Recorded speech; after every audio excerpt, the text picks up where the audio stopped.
My planet Arrakis is so beautiful when the sun is low. The outsiders ravage our lands in front of our eyes. Their cruelty to my people is all I've known. I've been having dreams about a girl on Arrakis. I don't know what it means.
Well, excuse me. Well, hello there, everybody.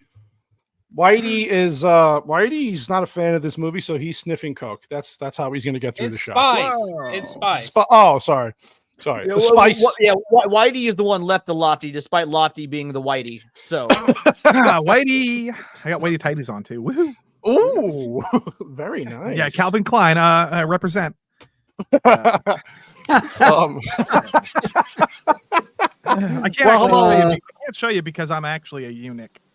Okay, and because of that, I can't do anything with my popcorn bucket. I can't even use it. Oh, you can't play with your. I can't play with the bucket. It's ridiculous. Well, you have that is kind of a shame because that was the whole point of the bucket, right? Is to exactly. Somebody's sandworm goes in anyway. So we're here live. Mischief Mayhem Movies back for another episode. We are here to do Dune from the 2021. Denis, how do you say his last name again? Villeneuve. Denis Villeneuve. Yes. So as I put in the description, it's like basically either you really like this movie or don't. Now I know people love the book adaptations or don't like them. They like the movie or they don't like them. I never read the books. I'm just straight raw into the movie, like a sandworm crawling through the desert sand in holes. I appreciate this movie. I actually rewatched it this weekend, liked it even better after the second viewing, and I know we're going to get into it, discuss with the panel. But first, let's introduce the guests. Leon, with the most beautiful hair in the world. How are you doing? Words of Paradise. Thank you. I love being here. I'm so stoked. It's been a while since I've been on Triple M, and this was the episode I wanted to come back for. We were talking back in December, like, hey, what episodes everyone comes like, put me down for Dune. This is my favorite book series. I love this movie. Like, I'm stoked to talk about it because I haven't stopped talking about this movie since it was announced in like 2018 or whatever. I used to have a Twitter profile that was literally just day X without a Dune trailer. It was counting down to when the trailer came out. It got up to like 400 something days. I'm massively in love with this movie, and I will shill for it till the day I die. Hey, dude, always a pleasure to have you on. And yes, I am glad that we have a nice panel for this movie because it's just so damn good. Yes, I'm talking about you, Whitey, you son of a bitch. Just kidding. I love you. And of course, from across the pond, he's back, Mr. Lance, whose book I just bought. Finally came yesterday. Looking forward to reading that. Yeah, thanks so much for that. That's really supportive. Listen, if I'd known I was going to be next to Jesus on the Brady Bunch Square, I would have got my hair done. But great to be on with Leon and Bagface and Powder. Some guys I haven't met before. Yes. My friend is one of my best friends is in this film. That is her on my avatar. And just in case anybody thinks that I'm bullshitting about that, here she is with me at my wedding. So There you go. Oh yeah, right on the right there. Yeah. That is the biggest dick move I've ever seen. That's amazing.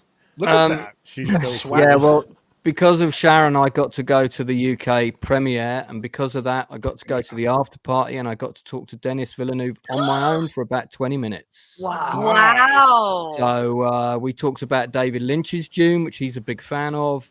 We talked about the sound design and the music for the film, which I'll talk about later. Also got to meet your favorite Aquaman guy. I mean, I met all the cast except for the only guy that wasn't there was the bloke that plays the Duke. He was filming. Oh, Oscar Isaac. But I mean, I met Zendaya and Timothy really briefly, because obviously they were in demand. But he was such a nice kid, Timothy, really sweet, and just, I just complimented on him on his performance, and he was really modest about it. And Zendaya was really friendly with everyone and getting her picture taken, left, right, and center with us all. The weirdest thing about watching the movie, though, was, because they all came out and sort of were introduced beforehand, but we were sitting up top, so you can see I'm quite a distance from where they came out. But when the film started, all of the cast were sitting like within 3 seats of me. Wow. So the guy who played Piter, fantastic actor, his name's gone out of my head. Him and his girlfriend were literally right behind me, and he was applauding everybody else's scenes. Awesome. So this is the first time I saw the movie, and it was actually really distracting because I spent more time watching the actors reacting to things than the actual movie. Watching the movie. And that's hilarious. But all of the cast were really lovely. Dennis was really nice. So it was a really good evening. Would you like to see what I wore to the event? Yeah, please. Before we move. Let's see it, baby. On. Let's see it. And I had to have the trousers redone at the tailor's because I couldn't get into them, so I had to have them taken out. Jesus, especially for somebody's big dick Lance over here. Look at Lance over here. There you go. Ooh, look at him. Yeah, so it was just swinging. Can you zoom in on that? You kind of look like Bono from here. Actually, I can zoom in on it. There you go. Hey, look at him. Yeah. Look at this guy. So yeah, and that suit goes like all the grey bits go bright white if somebody photographs you with a flash. So. Looks good, Lance. Pretty good. fun. Yeah, that's awesome. Awesome. Well, so I'll tell you what Dennis said later. Yeah. Tell us what the movie goes while we're going through, because that is awesome. I love your stories. Bagface is back. Hey, buddy. Ooh, this is 2 weeks in a row. 2 weeks in a row. Damn. Invading my. We always love to have you on, Bagface. I know that you and Lofty are the only ones on the panel that have seen the new movie. So most of us are going to see it this. Yes, you are better than us. Yes. But glad you're back, buddy. I'm glad that we got you squeezed in for this episode because I know you love the movies. So I appreciate you, dude. Yeah, I'm weird, and I did not like the movie the first time I saw it. I was like, yeah, cool. I get it. What's the hype? I don't get it. But after witnessing it in IMAX when they reissued it, it blew me away, and I went down a very deep rabbit hole about this movie. And I'm going to be the B.A. Turner of this. I'm just going to... You don't understand! You don't You're like tell it, us, you don't understand. Are you going to flip people off and text while we're talking? Yeah, actually, I'm doing it right now. Okay. Has it been helping you through a hard time? Yeah, did it get you through a rough patch? And then you just you can't think of subjectively? I had recently been in a car accident, and I was paralyzed, and I saw Dune 1, and it healed me, so I'll defend it. My God, really? No. Oh, that's what Dune did for him. No, Vex is like, oh, that poor bastard. What the fuck? What bullshit's that? I also want to kiss Lance on the mouth because you've been in the same room as Zendaya. So, I mean, yeah, man. I mean, she didn't kiss. That's beautiful. I met her. I was talking to her parents before I realized who they were. Oh, Jesus. That was nearly brain. That's my future wife right there. So, congratulations. Well, welcome back, Face, as always. Lofty, I love your avatar. I love your little thing you got going on here. This looks good. This is you. Yeah, this fits you.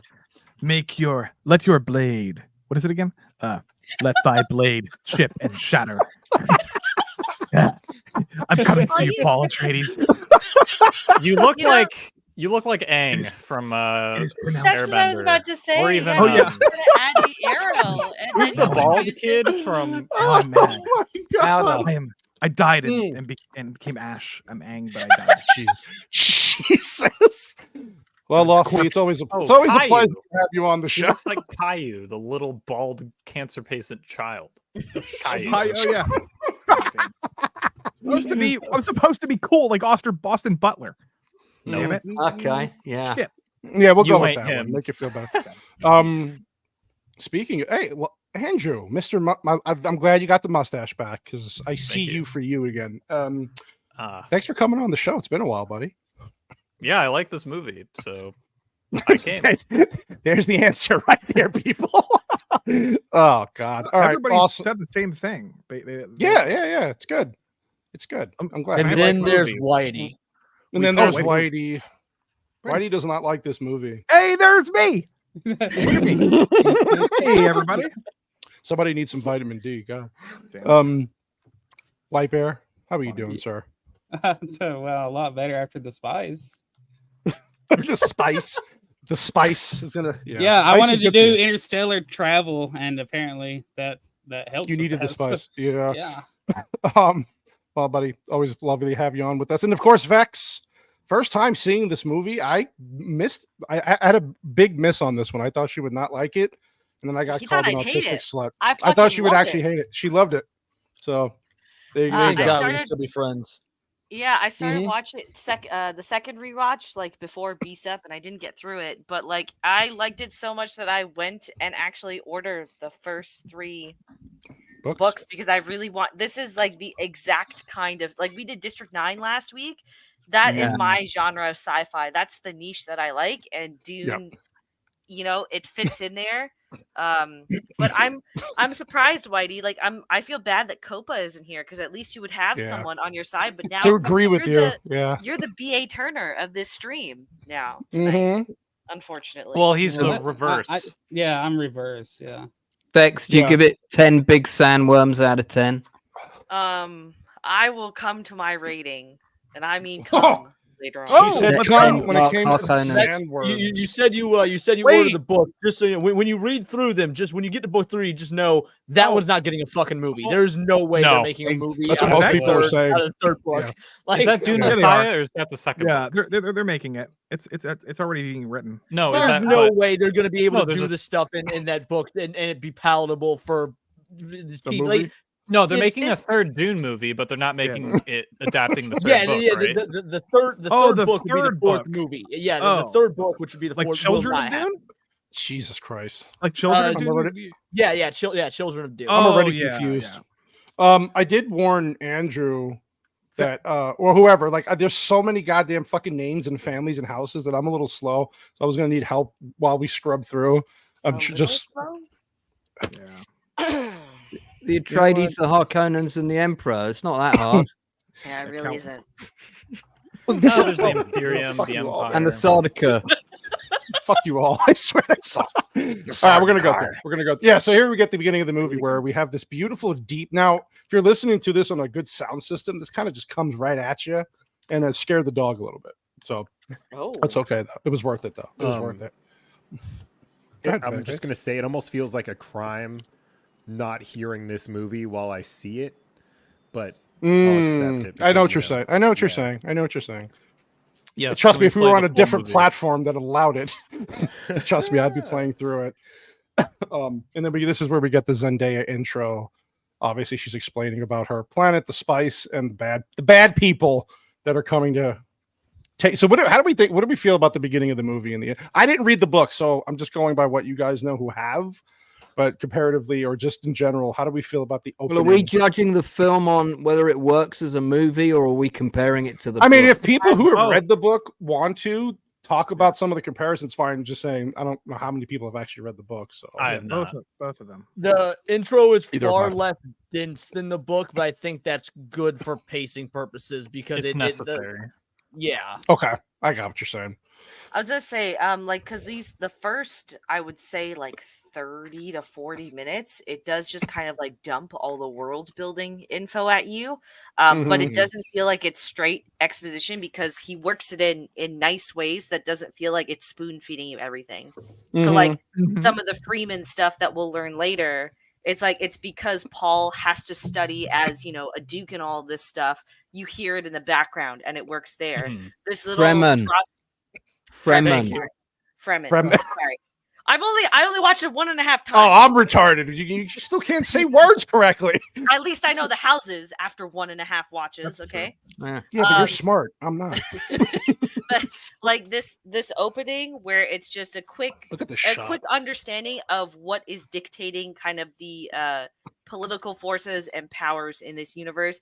I think it's fine compared to the 84 version, which really turned me off watching this version originally. I think that's far better at introducing your world than the weird hot Virginia Madison thing they did in the 84 version. Yeah, I agree. It's much better than the 84 introduction, but the longer edit of the 84 introduction is completely different, of course. Oh. So, There is one thing, like I don't want to be that guy that like harps on the books the whole time. However, it's kind of one of the few things about this movie that bothers me is how much they don't utilize or don't talk about the Space Guild, which is another very prominent political faction that has again a lot more prominence in the books that are just it's not. It works for pacing, and they cut it out, or they don't really cut them out entirely, but they very much minimize their involvement. But it does sort of alter the balance of power that you effectively have almost completely eliminated another political faction that is in the main story. I did love that scene in the 84 version with the navigator in the jar, when he comes in. That was a very cool scene. Visually, that film is really good in its own right, For its time, especially for the time. Yeah. Yeah. And I think that's like one of the few things that still hold up about it. But it's just I can see that they didn't know how to handle introducing this world to an audience in a single film, and it comes through very clearly. Whereas this, it's like, yeah, he's going to be splitting it up into 2, maybe 3 movies, but like as Leon was saying, like cutting out a whole faction. I think this is where you need to kind of appreciate an adaptation for what works on a screen and what is in the source material, right? So I was actually pleasantly surprised at how tight this entire narrative was. It didn't feel like it was spreading itself too thin. I like that the focus is kept on Paul and Paul's, kind of coming into this role that he's meant to fill as a duke and as a leader. So I was worried that this was going to be all over the place. Yeah, it is very much Paul's POV. There you go. Yeah. One of the most beautiful women in Hollywood, Rebecca Ferguson. She's attractive.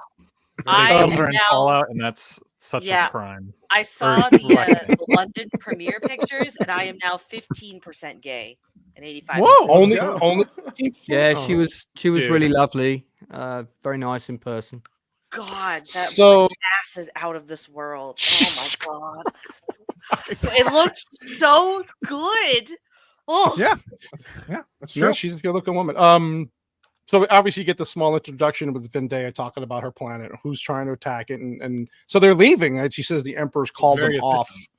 Yes, very efficient. And so then we get the introduction into Twink Boy here. Now, okay, there was a big controversy with him being cast in this movie. So I don't know how you guys felt about it. What was the controversy? It's always a controversy. It was a bad casting because he doesn't. Well, from what I understand now, hold on, he does kind of match what the book introduced him as far as his appearance and everything. Is that true? Because they said that it's actually a 1-for-1 perfect match for the book. He's far better than the 84 version where they have Homeboy that's like 25 years old and relatively stacked. Like, Chalamet actually looks 16.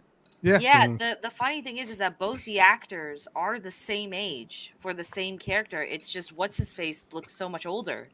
Yeah, right. Version, right. Yeah, but no matter what. Go ahead. Sorry. Yeah, even though this isn't my favorite kind of story here, the casting for that was perfect for the book. I think so. I do like it because I haven't seen the books or read the books, so I have no idea about that. But this is a very dry story in terms of how people are acting. It isn't like there isn't a lot of sorry, excuse me. There isn't a lot of charisma needed to fit this story. And I think Timothy definitely fits that role as this a more dry, monotone protagonist that's still interesting. I think so. Whereas and that's actually another thing that does like the book, though, just so you know, Andrew, is that it's a very dry book. Again, that's intentional, but like it is written in a very dry way. So they translated that over beautifully. So who wants to okay, so the how do you say it? Bene Gesserit. Ben Gesserit. So Benny who wants Gesserit. Benny Gesserit? Who wants to explain what that is and what she was trying to do for them at the table by using basically using like force powers to get people to it was do the things. direct inspiration behind the force. Yeah. So ahead, are you Lofty. talking about the scene where she's? Are we there yet? Or No. the No. No, I meant just at the very beginning when she's saying, "Tell me to give you the water," and because out of context, people are like, "What the fuck are they doing here? Like, what is this?" The whole book is about language, and it's about controlling your language and manipulating people with language and vocalization. Right, and it's based on real life, how people behave and how people can be manipulative and sort of manipulate people with their words and their tone. But it's heightened because of these people have been studying it as an art form for like thousands of years. I don't know, thousands of years. Thousands. But like, so when you tell somebody something, they do it because you have perfected the art of manipulation, and women have a much greater possession of these faculties in the books. Very biological. Gotcha. And then you get the introduction to so he's studying up on the people on the planet they're going to go to, and so they're talking about spice and how spice is. Did they say it was a hallucinogen? No, it's a hallucinogen. Hallucinogen, you're right. It has a massive medical. Spice is. I'm curious how people who have not read the books think. What do you think spice is? Somebody who hasn't read the book. Well, they say in the movie it's a hallucination, but it also powers the healing effects. Right, it has intergalactic travel. It powers the ability for the space guild to travel, transport. So as long as you guys, as long as you got that, because that's very, very important. Well, that's how everybody in the galaxy travels is via spice, and spice only exists on Arrakis. On Arrakis, yeah. So I mean, they could just tell me it's just a crazy mushroom trip, and I'd be like, yeah, apparently people just makes like sense. in this universe. Everyone's high all the time. True though, it's a combination of like many things. Spice. It's also a spiritual. It's also a part of the religious part of the thing, and it's So this is where you gotta let it flow, baby. Let the spice flow. So so these are the Space Guild. This is the Space Guild. Space Guild. The people behind them are guild partitioners, or I can't remember, what are they called? Partitioners, Leon? I believe. Yeah. They can only exist inside of orange gas. They die outside of it. But guys, I've got a story to tell you about that actor, Benjamin, the one you just had the shot of. This guy? Go back one shot. Go back one picture. And so his name is Benjamin. I'll get you his full name in a sec. So I saw him at the after party. Who? Really tall the guy in the actor. background? And he's just got the one scene in the film, and I said, was that the first time you'd done anything? And he said, yeah, it's my first acting job. And I said, mate, you were brilliant. You've got a big career ahead of you. And I said, what do you normally do? And he said, I'm a musician. And I was like, okay, what type of music influences you? His name's Benjamin Clementine. And he said, nothing. I'm my own guy. This guy, yeah. And I was like, this guy. What do you mean? But I said, but who influenced you? You know, we all have our influences. Like, who influenced your music? And he went, no one. My music is my own. And I was like, God, this guy is like proper rude.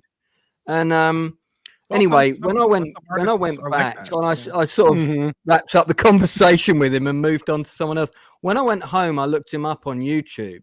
He's got an absolutely massive following, and I put his music on. And do you know what? He's absolutely right. I can't think of anything I could compare it to It and say sounds like it's that. a bit like this. His music is really unique. That's Um, interesting. This it's guy worth- here. It's worth Oh, looking up. okay. Benjamin Clementine. Yeah, he's a very, very. I would say he's exceptionally gifted as a musician. So Interesting. he was his. You know, his opinion was not misplaced. But he's a great actor as well. I thought he was very good in this scene. This is where they tell them that basically their house has to go to Arrakis, become the stewards of Arrakis, and take over the planet, basically. And they're like, "Yeah, okay, we'll go." And yeah, look at that. The young Duke. Yeah, and then they put their seal on the thing, and then on the letter to kind of confirm. What do you think about this casting here? Because I thought he was Brilliant, perfect, good actor. Good. Yeah, Good actor. Some of his lines bother me a bit, but A little it's not forced. It's Are not they- Brolin's fault.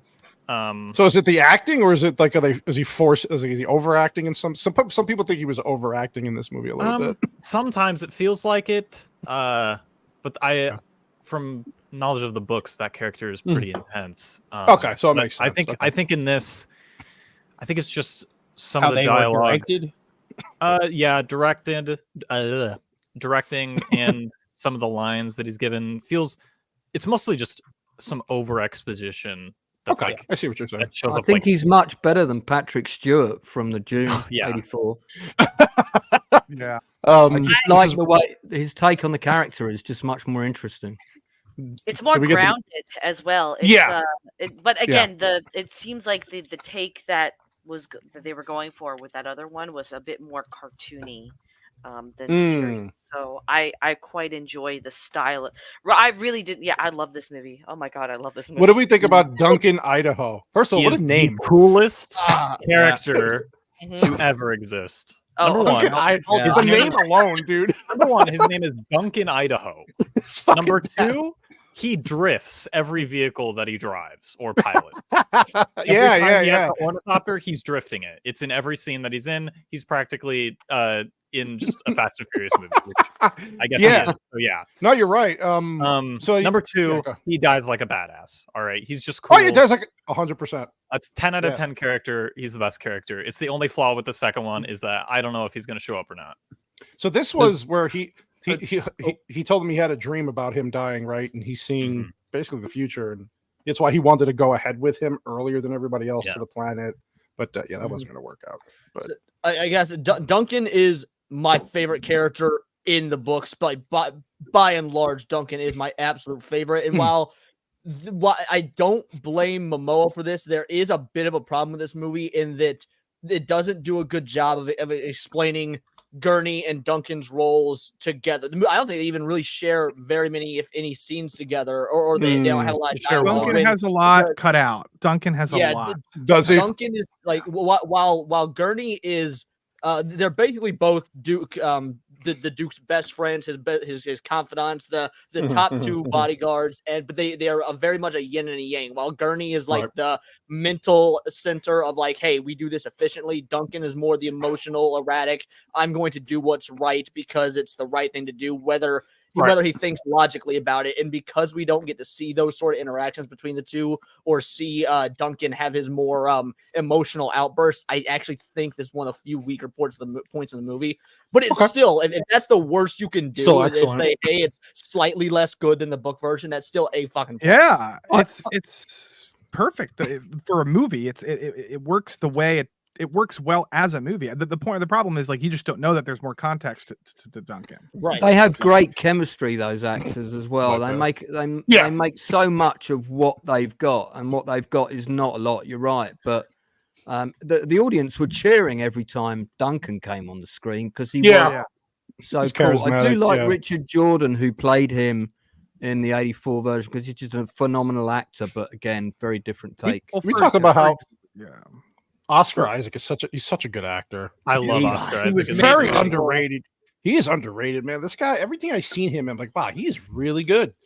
He's the only reason I watched Moon Knight, and Man, he's good in Moon Knight. The show okay, I was going to ask ass, you. The show but- sucks, but he's good. Yeah.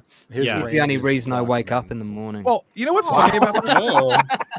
I have to say, I have to say this because I think Oscar Isaac and Pedro Pascal to me are very similar. Where they're both very popular.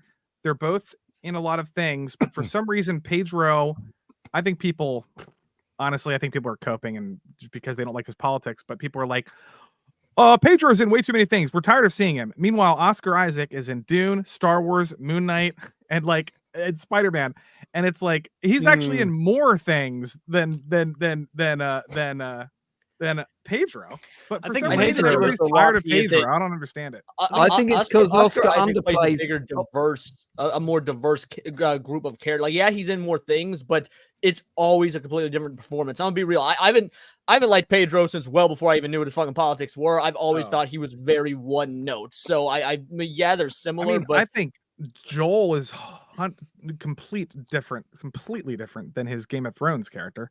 Oh, yeah, but Oscar underplays all his performances. Pedro overplays most of it. Yeah, that's a good. Two completely different styles. I don't think of he acting, and that's why Last Pedro Us at sticks in all. people's minds more. I think. I disagree. His understated performance in The Last of Us, very understated, very good.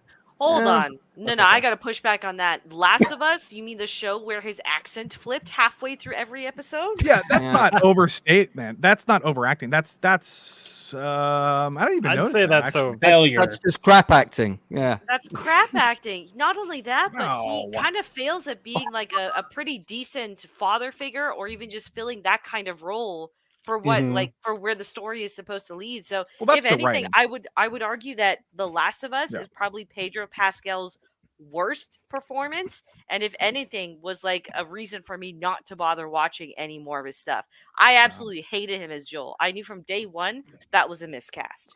Anyway, back to Dune. Back to Dune. We skipped my favorite scene. Back to Dune. All right, so we got him talking to his father about he was like, I want to go ahead and go with Duncan. He's like, no, you need to learn what I do because you're my son and you're going to probably take over someday. And and he's a young dude. He's questioning, okay, what if I'm not meant to do this? And he gives him it was a good father-son moment because he's like, giving him enough respect. No, you'll still be the only. You still be my son, right? My son, right? And so I was like, okay, such a good scene. It's a great line. Yeah. Specifically to note that the scene takes place in a cemetery of all the dead leaders of Atreides and all the past dukes. So, from the perspective of Leto, it doesn't matter what Paul wants to be, even though there's a lot running on who Paul wants to be inevitably. Yeah. Yeah. So this is where we get Gurney coming in to train him, which is Josh Brolin's character. And thank God. Now, I understand from 1984, they only had what they had to work with. Looking like Minecraft armor. Minecraft, like the fight scenes. And oh my God. I mean, obviously the technology is way advanced in CGI. This was great. I love how they showed how they use their shields and how if the blade's cut slow enough through, it can actually penetrate it. And this was a cool scene. Because he's trying, and he's funny thing about this scene, like 'cause my roommate's not a movie guy. Like he likes watching movies, but he doesn't like analyzing them. He doesn't like looking at them with a critical eye. He's like, oh, this is fun. I enjoy myself. Time to move on. And in this particular scene, after Timothée Chalamet, right here actually, knocks Gurney down, and then he goes to take his hand and pull him back up. My roommate was like, they even show the shields making contact when their hands clasp. That's such great detail. And I was like, holy shit! He literally sat there and just was analyzing this movie. We got done with it. He was enamored. It's one of his favorite movies now. But for a movie to even take someone like him who just watches shitty slasher horror movies and thinks of the great thing, to look at these with a critical eye and be like, dude, this movie is a masterpiece. I'm sorry. Well, it's a great scene too because he's telling him like, hey, I'm not in the mood to fight today. He's like, I don't give a shit. He's like, the enemy's not going to care, stupid. And he throws the knife at it, but he's being aggressive, but it's for his own good. And he gets in the mood fast when he has to defend himself, right? It looks like he found the mood. Yeah, and this is where he tells him, you don't know these people. Like, they're brutal. They're Harkonnens are animals. Animals, they're brutal. And it's like, okay. And then again, I have a question actually for Lofty and Bagface, since you guys have seen the second one, because this is one of the things that I feel like maybe the first one didn't do as well of a job on is you don't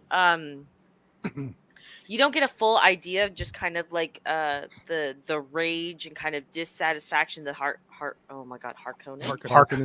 damn it Harkonnens have about this entire deal going on. So is that better explored in part 2? Oh yeah. Okay. Yes. It's they kind of- I think I know what you're saying. I think so. Are you saying from the Harkonnens' perspective or from the Atreides' perspective about the Harkonnens? Just in general as part of this world. Like I feel like they were not because they're meant to be introduced as the main antagonists. Yeah, right, yeah, for the entire story. And it just feels in part 1 they're not like the foundation is there but not built up.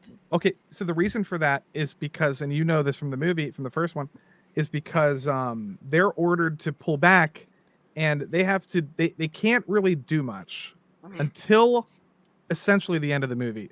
Then, when they're in control again in the next movie, there's a lot more going on. Not as much with Raban, but other Harkonnen are introduced, and it gets pretty freaking crazy. Okay. Yeah, so this is where David Bautista's character, I forget his fucking name because I'm retarded, but Raban. Okay, so he goes to the leader of the Hark, and he's basically like, why would the Emperor do this after everything we've done and built there? And he's really pissed off. And I love how his right hand guy's like, it's not. Yeah. Don't think it's an act of love. It's like the Emperor's because David much, and I like because it. Atreides, the House Atreides is actually growing in popularity, and the Emperor's like kind of scared. What's with Apocalypse Now right here? Yeah, it's Apocalypse Now reference. Let's go. Dude. Oh yeah. This was even in the 1984 version that Baron Harkonnen is he's a pedophile rapist. They cut that from the movie completely. Well, they just made him fat and ugly and creepy and floaty. Bring me a boy. Like, you're an errand boy sent by the grocery clerk to pick up the dildo. They kind of they do play into his gluttony and selfishness in this, just from but it's PG-13 later. They cannot do a lot of the grape stuff, and they can't do a lot of the bodily fluids disgusting stuff. Is it true though in the sequel, the second one, they push that PG-13 very hard, as close as it gets to R? Yeah, I thought it was R actually. I didn't even know. I assumed no, that's what I'm saying. Out. People were like, wow, it's really pushing the edge. Yeah. But I want to get one of these lights that follows me around. Another thing that I think this movie does well with the world building with the Atreides people is they do show why they would be a threat to the power of the Emperor. Through the first scene, Oscar Isaac, he's like, "We are House Atreides. There is no what is it? Call that we won't answer. There is no call that we won't answer. There's no oath that will betray." Showing that they're very loyal to their word. And we see through how they act with each other and in their ranks, they're very loyal people to each other. And that's something that the Harkonnens do not have, and that's something that the Emperor doesn't have. And that is a threat. People, it doesn't matter how many of them there are. The fact that they are loyal to each other till the bitter end, that is a threat to the Emperor. 100%. So who wants to explain what exactly is what is happening here? Who is he going to see, and what's the context here? Because a lot of people couldn't the doctor just kind of says, "Hey, be careful with these Bene Gesserit freaks. They're questionable, but have a nice day." Yeah, and he's going to see the truth sayer. Was that right? No. Another thing that I like is Rebecca Ferguson's character doesn't, or at least it's not shown that she understands the language they're speaking. Right. And I kind of like that as a little character detail that Paul is, he is obsessed with learning different cultures and is obsessed with just exploration. We see that with him learning the Fremen people, everything about the planet of Arrakis. So of course he'd look into other different languages and understand those as well. It's a neat touch, and I like it. These are the job of. Sorry, go on. I was just gonna say these are the faction of there's I guess 4 different types of the Bene whatever. That these are the truth sayers and all that. So They part have of that, the ear of the emperor, right? They advise the emperor. Is that well, yeah, right? because nobody can lie to them, and Mhm. like Jessica, she, that's not her specialty, but this is hers. And in the book, and also the mini series for this, the witch here basically tells him Witch. all of the history that he needs to know, and also that the audience needs to know for explaining the factions and everything that's going on. So They're also apparent to themselves as well. They kind of see themselves above everybody else, Mhm. and I like Those- that about them. So this is a test to see how strong his will is, right? Because if he would have screamed and like he said, if he would have did something to reacted differently, then she would have just killed him. And then this is a good scene. It's not just to test how strong he is. She suspects he might be this person. Right. that The they've one been or trying to whatever they say. create. Right. Yeah. Yeah, And- it's a. Oh, sorry. No, go ahead. Oh no, I was gonna say like beyond because I don't think again this is something else that I feel like the movie didn't articulate well enough is that Lady Jessica was not supposed to bear sons and so with having Right. Paul Leto really wanted a son to be able to carry on the name, and also men are not supposed to be taught the ways of the Bene Gesserit. So not only is he learning the ways that he shouldn't be learning just by kind of his biology, he's effectively going to hypothetically be the Luke Skywalker. I mean, the most powerful, most badass Jesuit out explain there. that. So that is terrifying. Okay, does the movie explain that? They do briefly explain it during this whole On the thing, ride yeah. after this scene, when grandma woman is walking back to her ship, she says, "You were told to bear only daughters, but Only you and your daughters. pride, Right. you and your pride thought you could conjure up the Kwisatz Haderach, or however you say that." And then Now, how does it- later on, before like the whole attack happens on Arrakis, what's his face? Oh my god, the father. He's like, I should have Leto. married you. I've trusted you. You bore me a son. All of that stuff. Mhm. So it's explained to you. Yeah. Yeah. yeah, Okay, like cool. they Yeah. can control the microbiology of their body to be able to determine the sex of the child coming out, and it's one of those things. I guess I don't know if it was actually mentioned in this version. I hope you live, boy. I hope you live, human. I hope you live, human. Yeah. She was. That was good. And then this scene here. First of all, we forgot to mention how beautiful this fucking movie looks. In Yeah. every set piece, Yeah. everything they do, the art, the goddamn CGI is perfect. I mean, If it's CGI looked like this in more big budget movies, I wouldn't spend so much time bitching about it. Like this is CGI done right. Yeah. it's beautiful. Yeah, this is where she was saying. OP from Rogue One, by the way, and the Batman. Huh. Greg Fraser, yeah, he does Yeah. not miss. Oh. Yeah. Wow. You have no idea. Dude. And I mean, he's not been going He's that long. he's the cinematographer for the second one, right? Yeah, that's right. He's yeah. brought Same, back, same right? guy. They were shot back to back. It's And he's like, I really hope so. good. Please. Thursday. It makes the Batman look like it was shot on an iPhone, dude. It's And the second one's got a much bigger budget too, doesn't it? yeah. Yeah, this is where he hears him. He heard what was going on, so he's like, "What the fuck, dude?" Mm-hmm. He's Very not- he's- opposite to what his father told him in the graveyard scene. 100%. Here Yep. he's being told, no, you do have a predestined journey that we've Mhm. made for you, whether you like it or not. Yeah, And that's God, just this not what he scene, the wants. thing's coming out of. Look at this shot. God damn, it looks so good when it comes out of the water. Mm-hmm. Everything, and I love how he's walking around, kind of looking at everything around him in his land. He puts his hand in the water because he's not going to be seeing much of that in the desert. Yeah, So that's he's one just of my favorite moments in the whole movie is when he puts his hand in the puddle, and it's Yeah, like he's there's no dialogue. It's just that look of longing Yeah. on his face. Like, oh, that's perfect. looking Well, I out like into the how this- sunset.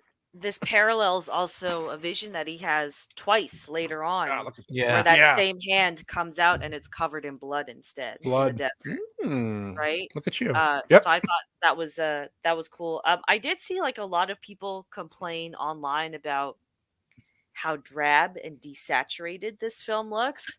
I can understand why people would be upset with that, but I think it actually adds to the general tone that Denis going for here, where it's realistic. It's not Gives contrast to the opposing worlds and the opposing cultures of those worlds. because like when they get to the desert, it does get quite a bit brighter, especially when they find Oh yeah.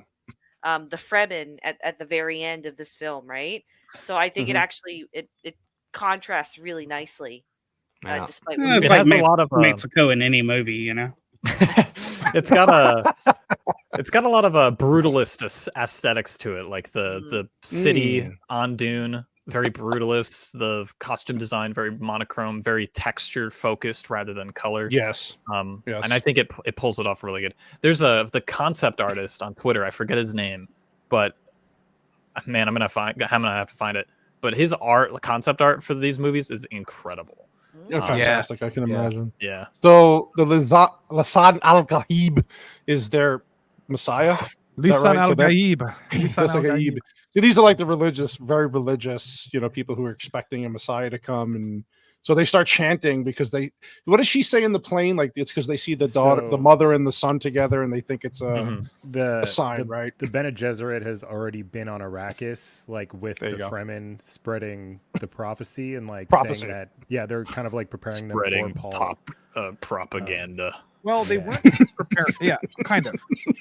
Yeah, they're preparing for Paul. They were preparing the Fremen for a prophet, and then Paul was unexpected because Jessica decided to have a male heir, and then so it's sort of spiraling out of the control of the Bene Gesserit, and now it's becoming this unexpected prophecy that is sort of their fault, like Bag was saying.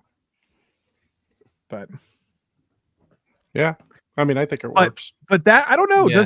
Does that come across in the movie that the Bene Gesserit have been planting these seeds for thousands of years? No. Or does it? I think it does. Not well enough. I don't think. I think it's done well. The way that we're shown how like the voice works and how these people say how the mother said, or the grandma, I forget her name, how she said you were told to bear only sons. It's shown and told through dialogue rather than being told at us that these people know how to manipulate not only people but biology, which then you can read as they can just manipulate anything in terms of their power scale. They've kind of cultivated their own form of magic based on biology rather than just making up wizard shit. And I think that's a really neat idea. Bro, this is a great, very important shot. Maybe you guys don't know. Yeah. But this is a depiction of the two moons. And there's a second movie that this will come into play. Okay. It's not really a spoiler, but the opening of the second movie is really cool. It involves an eclipse that with two moons. So imagine an eclipse, but from two directions, and it's so fucking epic, guys. I think that shot's in the trailer. It is in the trailer. It is in the trailer. I've seen it somewhere. So. Bagface I've been actively avoiding the trailer. Bagface is the opening to Dune Part 2 is absolute god tier filmmaking. Like it's crazy. I don't want to get into anything. Sorry, quick question about the hand of God thing. When they're showing that, right? What was the purpose of that? Because I think I missed it the last time. Like, why is that important? They said that it's causing problems with their telecommunications. Yeah, it's wreaking havoc on our comm system. Why? Magnetic field. Two moons. They've also explained it with the two moons interacting with the poles and how magnets don't traditionally work. They're kind of like these moons are just. It's terrible in terms of technology and frequencies, which is probably one of the reasons why there's no satellites over Arrakis. Okay, so was the hand, is that like man-made or is that naturally occurring? The hand of God is just a natural thing. It's the second moon. The second moon has a. I don't think they didn't show it, but it has an imprint of it looks like a mouse, sort of like constellations. Okay. It's not supposed to, but the mouse, the hand of God, it's symbolic also, and the mouse is important on the second moon because that's how Paul ends up getting a interesting. I can't explain it. Yeah, I we're in think that I mouse get we what saw earlier. you're saying, yeah. Can I ask think I the get- panel a question? Yes, I'm ma'am. curious to know what everybody thinks of the design of the city, both the exterior and the interior, because I wasn't that keen on it. I'll be honest. And that's this an is a interesting- nitpick. yeah. Don't get me wrong. I like the film, but I'm that's a good- curious to know what other people think of it. That's a good question because I watched the behind the scenes footage of Dune on the 4K DVD release, and they talk about making that city, and he describes it as essentially a realistic depiction of buildings that would function aerodynamically on a planet that has massive sandstorms, and there would be so that was their reason behind it. It wasn't like you would expect it to have like this nice like aesthetic, city aesthetic, but it doesn't because they have to shield themselves from the atmosphere and the But I didn't sandstorms. think the interior would be as drab. I thought the Harkonnens would have done something with it, made it, look a bit different on the inside. Well, seeing their aesthetic on their home planet, I don't think they're much for the decoration. Yeah, I was gonna say. Other than Yeah. weird human spider gimp boys. I was gonna yeah, say, well, a few more of those maybe. I don't know. Go ahead, Vic. on the point that Lofty had made that's in the DVD extras, you actually do pick up on that because even later on, like once the attack happens and then his mom and Paul and his mom are in the tent, right? You can see how quickly the sand covers everything. Yeah. So it's like just in again, little things that tell you about this world, you can understand why the design is of a certain way, right? Even where like the zoom out too, where you see a slight aerial shot of where the palm trees are. Even that you can see is pretty strategic based on all the buildings around it, right? So I feel like that is like it's explained visually throughout the film why the aesthetic is the way it is. This is Makes a good sense. scene. Go back, if that's okay. Yeah. Do you guys thoughts on this? Do you have any takeaways on this scene? It is a Fremen has a firm belief in the religion, and she's like, the Messiah's coming. That's pretty much all it is. She was That's what I got guessing. too. She was guessing on what to say here, and about the maker, and then the lady actually interrupted her because she was going to be maker of death. Yeah. However, she as soon as she said maker, and the lady goes, "Oh!" Yeah. yeah. And she even tells the guard like prepare for violence, just and then she's like, I really like their like one-handed sign language that they have. That's pretty cool. That's cool. It's pretty Great. cool. I like that. It's a fun touch. So it's supposed to be accidental. That's a big part of this story is that Jessica accidentally says maker, and this is part of her first realization that she can manipulate these people. Basically, this is the first sign that okay, these people are very gullible. Gotcha. That's how that makes sense. Yeah. Yeah. This is where he meets the guy who waters the palm trees. He gives him like a, what did he say? It's the each palm tree takes the equivalent of like 5 men or something. 10 men drinking water. Yeah. Or it's either 5 or 10, and then he says 10 trees. No, he says 20 trees, 100 men. Mm-hmm. Yep. It's such a subtle but nice way to show the contrast between like how they live and how the Fremen live. Or like, they're literally drinking their own sweat and like don't cry because it's wasting water. Yeah. Right. Yeah. Yeah. It's pretty interesting. He's just curious, right? This is his nature. He just loves to learn stuff.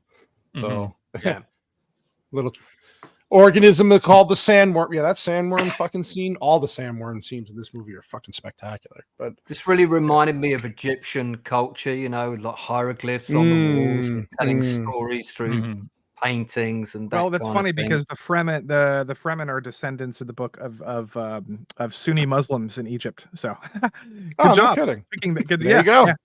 Yeah. Good job. That's how it is. I mean, they're in the desert. Egyptians are in the desert. They're practically the same thing. Same thing.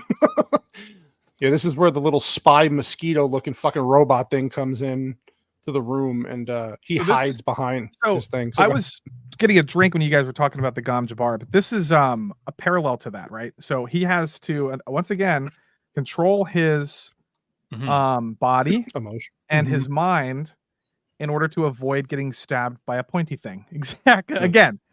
Yeah. And it's I love this scene. It's very cool. Exactly like the book. Nice. I was going to ask that if this was in the book. Yeah. But yeah, you just exactly like the book. Yeah. And then he gets so that the actual device gets distracted by the housekeeper lady coming in, and he grabs it. And that was pretty cool. Yeah, the camera systems that they use, were actually messed up for the person controlling it. But remember, this is also a society that has gotten rid of computers and Has anyone seen the 84 Dune? Yeah, I ain't touching that. that. Long time ago, but yeah, it's actually not bad. It's really not that bad. I find it terrible. I thought the scene in the Lynch version was really good. I thought it was really well done. It was very well, especially the shadow on the blanket that symbolizing, or sort of a metaphor for the sandworms. It's very the photography in the 84 Dune is kind of crazy, actually. Everything else, the acting is hit or miss, and the special effects are hit or miss. And and Imp Spider. Yeah. I like book. This is not in the book. Sleeve. The actress for this version I like better, but the way that she was portrayed, Jessica, was better in the 84 version, because this one seems to be weeping and worried half the time, and she's supposed to be actually a lot stronger willed of a person. You're good, buddy. I like this part. Oh, go ahead, buddy. Fair criticism, although I think Jessica in the book it does express her emotions quite a bit. And she's also an emotional person, because she did betray the Bene Gesserit because she fell in love with Leto. She's at the heart, she's probably the most emotional Bene Gesserit ever. So it made sense to expand on that a little bit for the sake of visual. Like when you're reading a book, you don't really care about emotion. When you're watching a movie, it's very essential. Cinema is faces. Like 99% of cinema is about faces and people expressing emotions. So sometimes it's got to be a little exaggerated, but that's fine. Unless you're watching porn, then 99% of it's about like dicks and boobs. Faces don't really matter much in porn. Just throwing that out there. What goes on the faces afterward?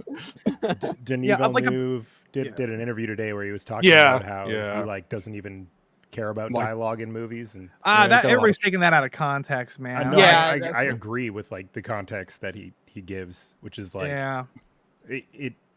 the reason I think a lot of people love this movie so much is everything is explained visually. Like, you can watch this movie without hearing anyone speak and understand the story just through the visuals, which I think is and that's his style. Blade Runner 2049 was the same way, and I'm a diehard advocate for Blade Runner 2049. Yeah, I like that movie. movie. One of my favorite sequels, and again, that's his style. I It was shouldn't gonna say, necessarily be his even I style. That picked should it be up a from normal that interview. thing. What were you saying, Vex? Sorry. No, I was just gonna say I agree with you. I think people took that one out of context, because you look at all of Denis' films, and he's it sounds more like he's justifying his style of filmmaking, which is he leans far more on visually telling you a story than telling you it, right? Yeah. It's like somebody saying, I don't really like fish, but then they'll eat shrimp, or they'll eat sushi or something. It's like he's generalizing. He's like, I don't like dialogue. But he's not saying he made Prisoners. There's a lot of dialogue in his movies. It's a lot of saying he hates dialogue. He's not like Coppola, where he's saying he hates world building, and world building is objectively bad. Yeah, he's saying cinema is a visual form, art form, and he's also echoing Kubrick. He's influenced by Tarkovsky. He's influenced by a lot of visual filmmakers, as opposed to David O. Russell or any of these dialogue-heavy filmmakers. That's all he's saying. It's very simple. Yeah. Even Prisoners, where that is dialogue heavy, he does a lot of storytelling in the visuals alone. For That's sure. one You of his could best watch that movies. movie on mute, and you would still pick up all the weight, all the emotions, what he's trying to carry through. So yeah, Fermented cinema says George Lucas also hates dialogue and sand. And sand. It's coarse. But I mentioned David Dalmatian in this. So he plays Biter, who was sitting right behind me during the screening. But I was already following his career, and he's in a really good TV show that almost no one's seen. That when I get the title of it, I'll whack it in the chat. I really like him. I think he's really good. Yeah, he actually was a heroin addict at one point, and he was living in a car in LA. Yeah. So to see the way he's turned his life around as well, I think he's a fantastic actor, and I had a really nice chat with him and his wife, and really sweet man. But he's fantastic in this. So the scene before where the priestess is talking to the leader of the Hark is a whole thing where they're basically like, yeah, well, go ahead and take over everything, kill them all, but let the son and the mother just exile them into the desert. Like, don't kill them, make sure they're okay. And this is whole like, okay, this is where that whole thing where they influence things, right? Bene Gesserit. And so you're like, oh, this is gonna turn out well. And I think the attack coming up is fucking beautiful. I'm pissed off I didn't see this movie in a movie theater when it came out. Instead, I did the HBO thing because I was like, man, this would have been a beautiful thing to see. Shame upon your entire family, because in the theater there was like it. Because I was gone for a bit. Have we already seen the first worm? No, not yet. No. Okay, it's coming up. I'll just hang tight now. I'll hold on that thought. But yeah, this is where he's telling them about basically the equipment that they have, and he's like, yeah, it was basically fucked. They fucked us when they left. Like, they gave us shitty equipment. It doesn't work. And this is where they talk about meeting the person who's gonna kind of tell them and guide them through. What was her? The race swap character. What was her name? The overseer, not race swap, gender swap. Gender swap. Sorry, overseer of the change. Yeah. Overseer of the change. There you go. Hey, there's Duncan. Best character in the movie. Yeah. God. Yeah, he comes back and he'd live. Sorry, go ahead. You guys, no, you're good. You guys mentioned like he's a yin and a yang with was it Gurney? Gurney, yeah.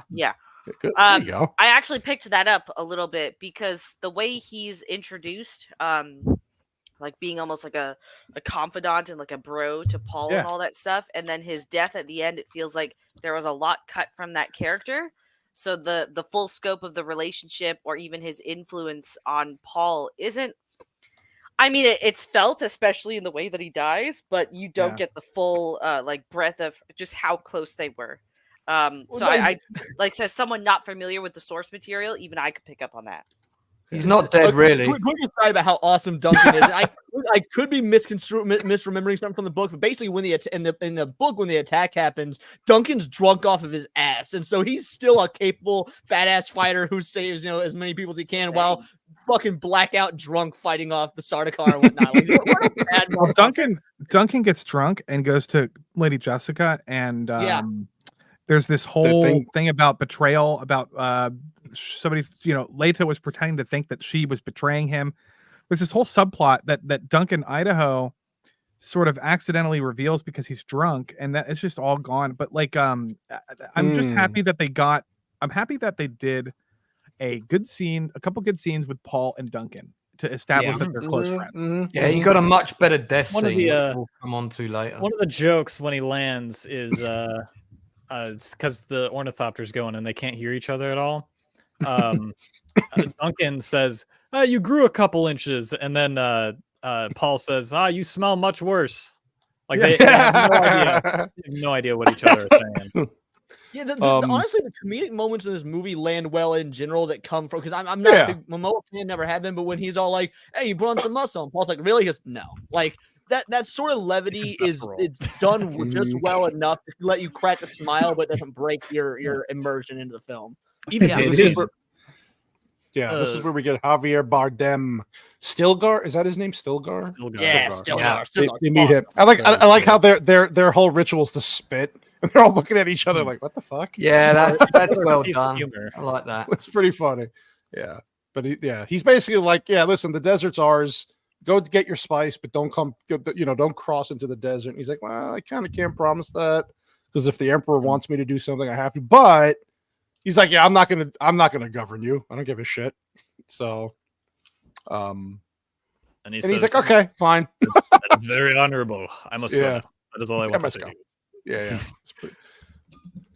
How do you say that? Javier Bardem is not who I would have imagined. He's like the only. I wouldn't say he's miscast at all. He does the role great, but like he's the one actor in this movie that, from reading the book, I never would have thought Javier Bardem, but he does it well. Like he completely proved it wrong. Oh, he's a great actor. This is the only thing I'm going to say about the sequel, but Denis Villeneuve cast all these people, I think, with a long-term goal in mind to where they end up.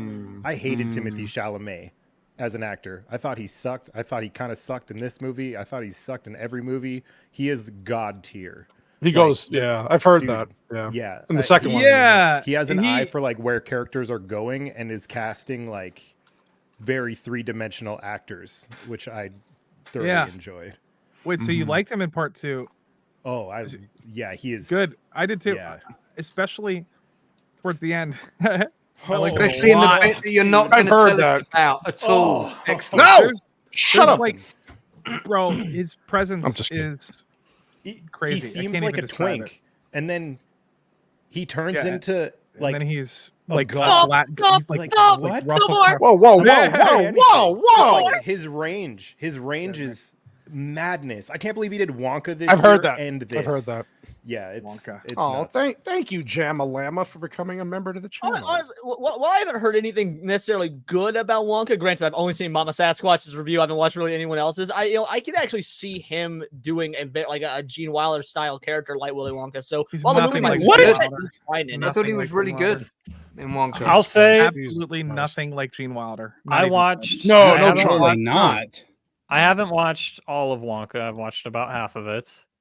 I think it's fun. Is that all you needed to see? Is just half? No, I actually think it's pretty fun. I don't think it's good. It's whimsical. Not good.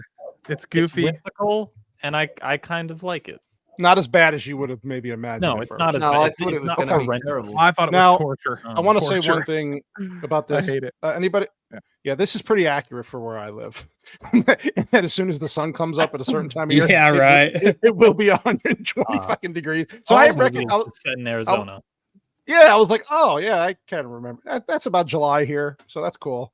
So everything they were explaining about the desert and hydration, I was like, yeah, this all hits way too. You need one of those suits, Cannoli. So dude, if I had this fucking suit, I'd be. Oh man, you'd be drinking your own fluids all day. My own, whenever you want. Make a fair grill out you, son. Exactly. Okay, this is where we get to meet, Dr. Liet Kynes. Great. There you go. Dr. Kynes, and then she's absolute proof that gender swapping a character is not inherently bad for those that always try and make that argument. Like, this. I think she's a great actress. She does fantastic. She was good. With this role. And I don't remember too many. I don't remember anybody complaining about this. I remember people mentioning that there was a swap, but not like, oh, this is a travesty. Well, it wasn't the focus point of the character. That's why. I think if she'd been crap, people would have complained about it. But because she was good, people were like, hey, she's pretty good, and this works, and I was complaining about it before the movie came out, and then when I saw the movie, I was like, all right, I stand corrected. Oh, it was great. Being a source material purist and whatnot, but I was wrong, and it works just fine. Yeah, I like how she goes to him and she's like, "You've worn these before," and he's like, "No." She's like, "Well, basically, you put it on perfectly. Like, how the fuck would you know how to do this unless you've been here?" And she's just got to, You even know where to tuck your shit. He will know their ways as if he was born to them or something like that effect. That's such a great. Yep. This is where we get again beautiful shots and this movie's fucking beautiful. Yeah, and then this is where we get like an introduction to the so real. The Ornithopter when it's when you see it in IMAX, it looks beautiful. Man, it doesn't look like an effect. It looks like a real craft.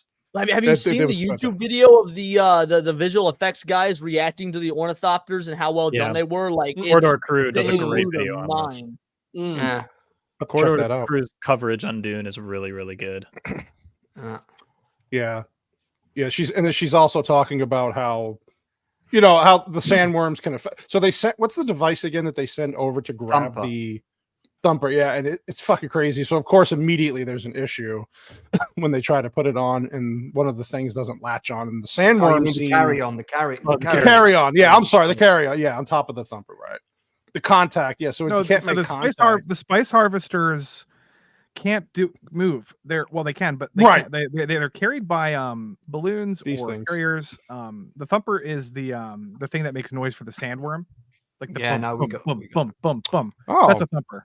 Yeah. It makes thank like you, a fermented pounding cinema. sound. Yeah. You're beautiful. I was told I can use this from Sassy. I'm stealing this, so thank you. Thank you. I'm stealing. Peak. Good. Peak. Thank you both, Jamma and Fermented. You're beautiful people. And then also we did have a chat earlier, Fermented Cinema. Sorry that this film was one of my best theatrical watches post Lord of the Rings. Unfortunately, I live in Japan, so I can't see part 2 until March 15th. Dang. Oh, It's buddy, not I'm too so long, though. sorry. Getting Not too blue long. balls. That's not Right. that bad.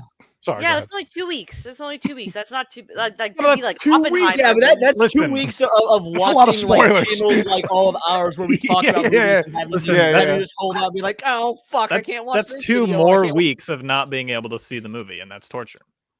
That is for torture. That So is torture. while I was showing this to my roommate last night, they kept saying the worms, and he didn't know, since again he's never seen this movie, never read the books and anything. He had no concept, so he's like, "Are they saying worms is like a political thing, like commoners, or do they mean something like trimmers?" And I'm like, "Just wait." And he asked 3 or 4 times. Yeah. And every time I was like, "Just wait." Then we get to the scene. Oh, it was That was so the same with good. my- This scene, my this friend. scene was great. My I, friend uh, rewatched it recently. He watched it yesterday while I was also doing a rewatch of it. Nice. And he's like, because he originally hated this movie when it first came out. He did not like this. Ooh. And then he called me after and he's like, dude, I get it now. And so he was like, Religious bro, I didn't experience. think the worm was gonna be that big. And I was like, yeah, dude. That's what I was shocked by too. I didn't She expect the said. worm to be that big at I all. bet that's I not the truly- first time you said that, Vex. My ex-wife wanted me to see this because we were still married when it came out in theaters, and she knew I was a big Dune fan, and she could not have given a shit less. Like when she was like going just because I want to go, and at the time she was a good wife. She's like, yeah, I'll support my husband. Then we get to the scene where you see the worm, and I just look over to her, and she's just her jaw is on the floor. Like from that moment on, she Women was like that worm, in man. the movie. We went. Like, dude, we went from the theater to Barnes and Noble so she could buy the book. She wanted to read it. Like the seeing the worm, just it changed her perception. It was so cool to see in real time. It's Also, she liked a his great scene. Yeah. Right. Part It's a 2 great is scene. so much better Another thing Like that I think this scene does well is with the worms. building the Atreides people and Leto as a character. Mhm. Because Oh, this is so good with that. You're he right. says, because Leto says, "Damn the spice! I want everyone out there now." Yeah, he wants to. And yeah. you see Liet Kynes turn to him, as she's like, "Oh, these people care about They actually the care. livelihood Yeah. of their employees." And then, of course, earlier in the movie, he mentioned, "I wanted to be a pilot," and here we see that in full force. He does the cool ass nose dive down Yep. to land. And yeah, it's good character work for Leto. I Yeah. think he's really strong in this. Yeah. This is where he has like a hallucination into the sand, right? So he's hearing voices and he's seeing something, but we don't know what it is yet, right? That He they inhales show too you much of that later on. spice cocaine, you know. Spice. Yeah, coke. so me and my buddy occasionally like to do mushrooms and whatnot. And so we got to this scene, and he's like, "Oh, I've been there." He's fucked. Like it was so great to see him reacting while we're watching it. Your roommate's just like saluting. You're like, "Goodbye, soldier." I actually have a question about this scene though, Yeah, because I didn't pick it Please. up. I didn't get to this part in my second rewatch. That's why. How does Paul what is Paul experiencing? Is it just like the first time being out on the Olive sand is Olive. triggering like some sort of premonition or like Well, the It's spice the, is spice. enhancing It's the his. The spice is spice. enhancing his already latent psychic abilities, basically. gotcha? But So also, does his spice, mother know that's going to be spice an when it's issue? refined, has Well- it's very pure. So they've been refining it with the, with the harvester. So it's very Yeah. powerful. Gotcha. Jessica knows that he has visions, Mhm. which is, I correct me. Who read the book? Yeah. I'm struggling to remember why Paul initially has the visions. Is it because he's training, or Is it actual some sort of? I actually can't remember. I believe I could be wrong. I believe it's brought on by like not stress in terms of like he's stressing out, but like it's emotion induced. He's going through a lot emotionally with the whole moving to Arrakis and whatnot. And so it's bringing out the again, because wouldn't No, puberty I- make sense? I Because if disagree he, with that. I mean, It's if because I had he is Kwisatz visions- Haderach. That's why he starts having the visions, because he's the Messiah. well, that's debated in the book, isn't it? Isn't it supposed to be ambiguous, or am I missing something? Well, he starts Mhm. seeing things which are preordained ultimately, and that's all because Like, he had a son.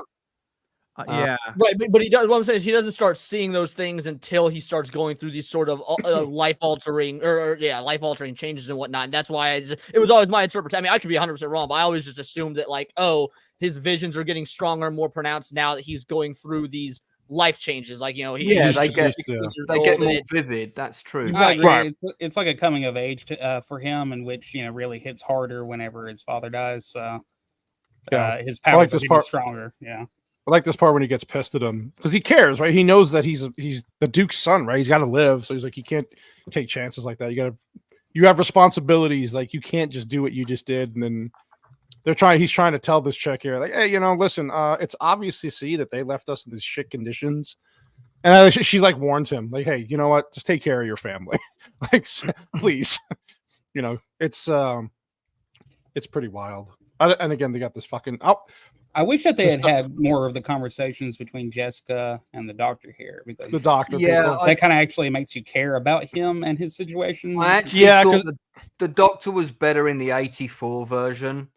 I He doesn't get His much here. narrative was stronger. Yeah, he gets a lot more screen time, or not really screen time, but a lot more presence in the book. But I think what they do with him here, again, this is a long movie with a stacked cast. I think that for what we get, They had to push it along. Again, I actually, that's another thing I asked my roommate about when you get to the big reveal of the doctor, and he's all like, "Oh, so you know what? He's not really a bad guy. Like I'm invested in this." It was like he completely understood the motivations and the conflicts. I was like, all right, you know what? If that's his takeaway, having never read the book, then I think they did fine. I was trying to because what's it called? Like watch the movie through him as someone who's never read the book, see like how his view would differ from mine, and because of a lot of things he picked up on, it gave me a whole new appreciation for how well done this film was. This is the vision that he saw when he was trying to rescue the people. This is what he was seeing. And she stabs him here, right? And then this is what Vex was saying earlier with the hand in the water. He pulled his hands full of blood on this scene because she stabbed him and he's grabbing himself. So, yeah. And he sees his mom there, but the tooth from the fucking worm. It's pretty wild. And he even tells her here, he's like, yeah, I know you're pregnant. She goes, well, how the hell do you know that? Because I barely know. Like how the hell do you? It's pretty interesting. A lot going on in that scene there. I remember a friend of mine who liked the movie a lot. He said that they pushed through too much information in that scene too fast. And I was like, well, I don't know. They're basically showing you what he saw. I don't know what the problem was there, but maybe he felt like they Well, the problem is they saw Zendaya. I mean, it's his own vision. You think that's probably yeah. Here we get to the. Has anyone on the panel seen Dead Man's Shoes? Shane Meadows' film. Anyone seen it apart from me? No. Okay, so one of the protagonists in that plays the Sardaukar leader, and the characters could not be more different. Okay. So I'm just curious. I love this layout of all these people. The way that they've executed them. That's crazy. Mm-hmm. Yeah. Tells you everything about these people that you need to know, really. Yeah. And they're going to this planet to get an army to go attack Atreides, and yeah. Yeah, this guy here. Yeah. That's what I'm talking about. The Sardaukar. Yeah, so they're basically this is where we're getting close to that scene coming up with the attack. During that Sardaukar scene, this is something movies do all the time that I fucking hate, where they have people talking in two different languages. Like you had a homie was speaking English and the Sardaukar dude was speaking his own Sardaukar language, but like in conversation, like you guys know what each other's saying. Can you not just speak the same language? It's just such a weird thing I see movies do all the time. Like Yeah, this is a good scene here too. Yeah, where he's telling them like, hey, you know what? you gave me a son. I know what you're doing with him, but you got to protect him, because he's so important. Good acting here. It was a good, Yeah. It's one of the He's just rare begging scenes I think it's the I only scene loved they get on Rebecca their own Ferguson. on the She planet. is hot. She was great in this. Yeah, she was great in this. Yeah. And she's like, Very please well. protect. The scene, I actually really liked how they cut it down, because the scene, or maybe it's the one right after this, where he lays down, he lays his head on her, like on her bosom, and they go. That scene's a lot longer in the book, and so but when you watch it here, it's very quick, concise. Yeah, right here. I think this is a very good cut, because you get everything you need to without the extra length, extra dialogue. So yeah, right. Well, the book is more tragic because Duke Leto is scheming. He's pretending to think that Jessica is betraying him, and there's a traitor. There's people have received letters about they're a traitor, and he is using the Harkonnens think that they tricked the Duke, but the Duke knows better, and he's going to tell Jessica that he knows she's not the traitor, but on his way, this happens. Yep. And it's different in the movie. So this happens in the movie for a different reason. It's a little bit better in the book, but it's not bad in the movie. Not bad here. Yeah. Yes, because he hears, because all the shields come down, right? The doctor takes the shields down, and so they're not protected, and he hears it, right? He wakes up because he sees a flashing light against the wall too. Like he sees a light against the wall, so he wakes up and goes, and then he gets attacked, obviously, by the doctor. Go ahead.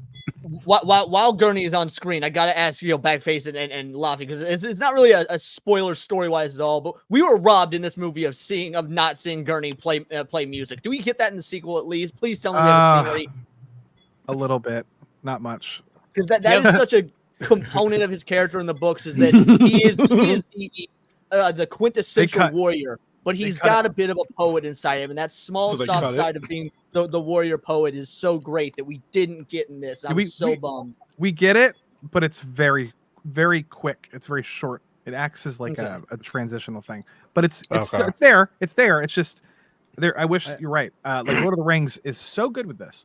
Lord of the Rings will take its time to tell its story, and it'll give moments of characters doing any lore oriented songs and musical numbers and things. I That's feel important. This movie is doing a lot more than Lord of the Rings is doing, because Lord of the Rings is literally like one movie of, okay, we got to get this thing to there, and then you can just take the rest of every other movie to do character development, where this movie is, there's so many moving parts. There's a lot going on. Yeah. This is a 5-hour movie. Like the Lord of the Rings books are great, but I genuinely believe the Dune books are better. Like it's a high bar, but I think the Dune books are better, which make you don't think so? See, I think that's what makes the two movies harder. Yeah, this attack scene was pretty goddamn incredible. Dune is 5 hours. Lord of the Rings is 9 hours in it, maybe 10 hours. It's understandable that Lord of the Rings has more time to develop everything. Yeah. This is one of those scenes where I wish I would have seen this on a big screen. Yeah, with a good sound system. Like this is fucking incredible. Yeah, I want to see it in theater. Whole sequence was great. IMAX. After I was done in the theater seeing it, I bought an HBO subscription and rewatched it, and I was like, "Man, this ain't hitting again." It's not the same, right? It ain't hitting. Yeah, not the same. This was one of the moments, though, where I wish that the film had a bit more of a traditional score sometimes, and maybe this is a good time for me to mention this point, because I had this conversation with Dennis, and I said, were you going for a soundscape for this movie where you can't tell where the sound design begins and the music ends? And he said, yes, that's exactly it. I want the sound effects and the music all to blend as part of the landscape of the planet. And I said, okay, yeah, cool. But I really like the score for Dune 84. And, they've got a great piece of music for this attack. And I was really hoping there was going to be a very distinct piece of music for this attack. And I didn't really get that. You didn't get that? It was very... I think... it was very... Can anybody hum the theme to this? Exactly. That's my my personal beef with this. I really wish it had a theme. I wish it had a Dune score that you could go, that's the tune from Dune. It's Dune. really more sound design and a blend of music. And I'm not saying it's bad. It works for this movie, but I do miss old scores. Like an And actual score. We get more of this in film, especially with Chris Nolan and other directors like that, and less of a traditional score now. The same with Dunkirk. The music was all designed to sound like the engine of airplanes and things. Yeah, but I think it is a curse of Hans Zimmer when he doesn't really put his 100% into a film score. It does just become bland. But with this, I think this is Hans Zimmer at his peak. Like this is the soundscapes that he likes doing, and he does it brilliantly. I think like the Harkonnens, they have a sound that they have. These like these underbelly mechanical sounds. The Atreides, there is an Atreides motif. I don't remember it. I'd have to re-listen to the soundtrack. Duncan, Idaho actually has a music motif. I think he's the only character. His scene is really good. His final scene is great. I think he's the only character with a motif that kind of becomes Paul's later in the movie. But it's very good at setting tone for the rest of the atmosphere to build. Like when they enter Arrakis, there's a lot of drums, and then there's a lot of tribal cultural sounds from the people of Arrakis, the Fremen. And the sound design's amazing in this. Absolutely amazing.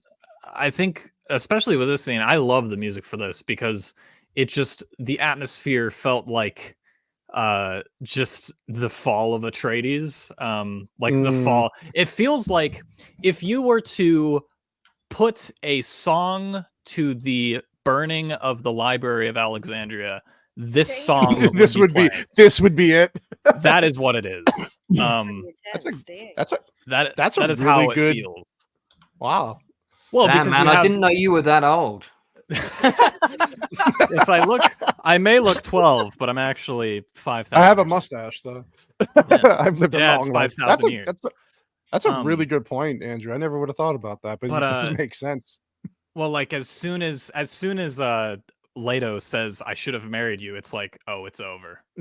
And then the atmosphere and the sound just falls and continues to fall. And then of course Duncan has his just badass moment where he's just going around in a plane, killing people, stealing planes, and This I love when he goes to the plane. They don't even try to fight him. He just goes. No, he's like, he's like, all right, cool, you can have it first, and then the rest back off. I love this scene here though, with the lasers trying to shoot him, and he's going like around, and he goes back through the little. He's drifting the ornament. He's drifting. It's so cool. Yeah, so this doctor basically betrayed everybody because they have his wife, right? And so he's like, well, if I do this, he didn't really betray them because he gives Leto away to hopefully bring the Harkonnens down. Like he, with the tooth and the gas and the tooth. He didn't really. Of course, he really betrayed him. I mean, what I mean is it's not like an outright betrayal. There's a gray area. Look, the point is the tooth thing. This is why you need to see this in theater, Cannoli. When he crushes the tooth. I have a fucking thing. I'm terrified of medical stuff, and like me too. Visceral shivers it gave me in theater. Just that loud crunching sound in an IMAX theater. It was so. I hate that shit. It made my brain wiggle. I hate that shit. Man. Yeah, he almost. So so this is the part where they take them, right? Because they said that they're going to take them, but exile them into the desert. But he's trying to use his voice to get them to stop and let them loose, and it's not working at first, but then he does his Jedi mind trick shit here finally, and it kind of works, and then she takes her gag off and then does the rest. But they had to get rid of the deaf guy, right? Because that's not going to work on him, so they have this guy slit his throat and throw him off the plane, which was pretty wild. Hey, don't take off your mask. Stop it. Yeah. Somebody help me. I like how that guy spoke English. Right. Right. Yeah. So now we get okay. He's deaf. So Just they teach see- him English. It's fine. I met him at the after party. That's his real voice. I can tell you that. Oh, poor Precious. He guy. was a Felt he was a bad. eunuch. So they see the destruction of everything, and they get they think obviously they know the worst possible scenario out of that, and then this part was fucking nut. Backface, I want to ask you a question. When you're hearing this guy eat the food in the background, like I forgot that he's just smacking, and he's like, this is me when I go to Culver's. What do you think, Backface? What do you think about this whole scene? I'm him, dude. I'm him when I'm at Culver's. This is how you go ahead. Sorry. He the sound design is just madness. It's phenomenal in this movie. It's phenomenal, but he does so many subtle, beautiful things to just express like who characters are without, I don't know, showing you their brutality and taking it over the top or having someone exposition it to your face. It's just like the simple act of this dude eating in the way that he is and the situation that this is. It just tells you so much about everything you need to know about him, how powerful he is, like what kind of ruler he is, how he feels about the Atreides. Like, it's it shows how gluttonous he is. He says, "Here is all of me and what I have, and you literally, I have stripped away everything from you to the point where you're literally naked in a chair, paralyzed." And Stellan Skarsgård is brilliant as Baron. He's the reason that I watched Andor is because I was like, "Ooh, he's in it." He's a great actor. He's How did that work brilliant. out? He's brilliant in this role. The way he talks, he's just disgusting in this role. What was the one movie I saw him in that I was disappointed? I don't think it was him. It was that shitty King Arthur movie they made with Clive Owen. What a missed opportunity, man. Ugh. So anyway, that was the one with Keira Knightley, wasn't it? Yeah. So there was that one, and then the director's cut was a completely different movie. Like they rearranged everything and made it rated R. And it has a different middle part. It still didn't improve the fucking movie. But. So I met Vincent D'Onofrio at a fan expo, and I got to talk with him for 30 seconds. Good scene. But I told him, I was like, dude, I was like, I really wanted, I was pulling for you to play the Harkonnen in the Dune movie. And I was like, that's just, it was my casting choice. And I was like, but Stellan did a good job. And he was like, oh yeah, Stellan's so good. He was like, I would love to play that character, but Stellan is perfect. And I think, he was so good. I think he is perfect, but I think Vincent would have been epic. Vincent would have been good. He would have been. He's a good actor too. It would have worked. Only way that they could have done it better is if they had pickled and preserved Marlon Brando. Right. You come to me as a friend. But yeah, he was a Fremen. This I cannot do. The salad bar. Yeah, so he basically tells the doctor, he's like, "Yeah, I told you I set her free, and now you can join her." And he just fucking kills the guy. It's like, oh, savage, man, what a savage. So basically, this is where he tells him your whole bloodline, it's over. Like your son is dead, your concubine Rebecca Ferguson's dead, the bloodline's done. Basically, just ended House Atreides in one night, and this is when they're in the tent, kind of going through all the materials, and there's a lot happening. There's a lot happening. Is this the part where did he snap his tooth yet? No. Yes, actually. He bites down on the tooth and the gas comes whispers, out. Now, Baron is like, "What did you say?" And he just says, "Here I am." Thank God he's got his shield up, huh? I wanted to say, "Here I am, rock you like a hurricane," and then crunch. Done. Oh my fucking God. Yeah. So this is where he gets pissed off. Like he starts to lose his shit because look at this. I love this scene. This scene is actually, if I recall, plays out when he loses shit.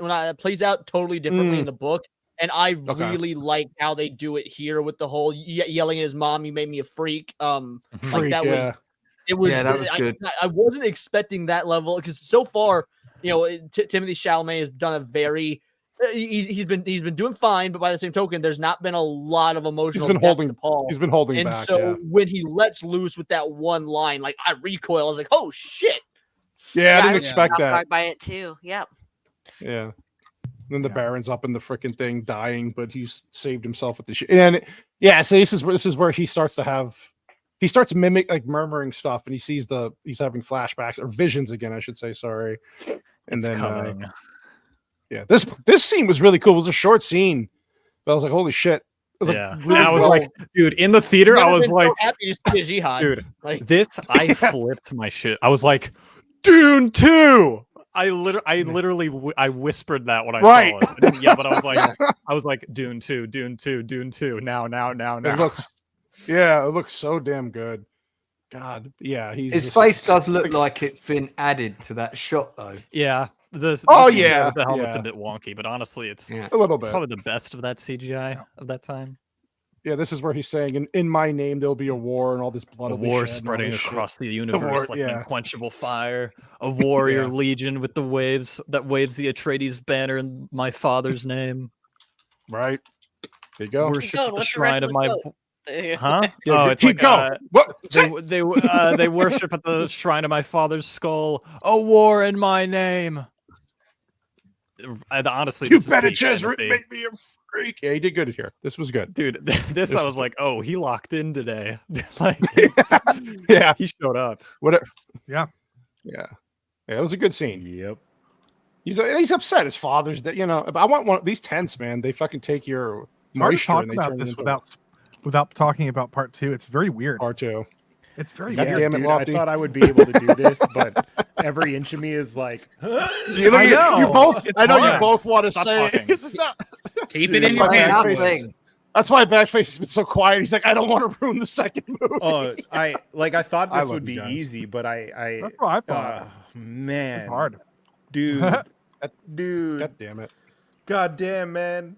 It's been so long since I've heard an audience audibly gasp and then like complete Really? silence.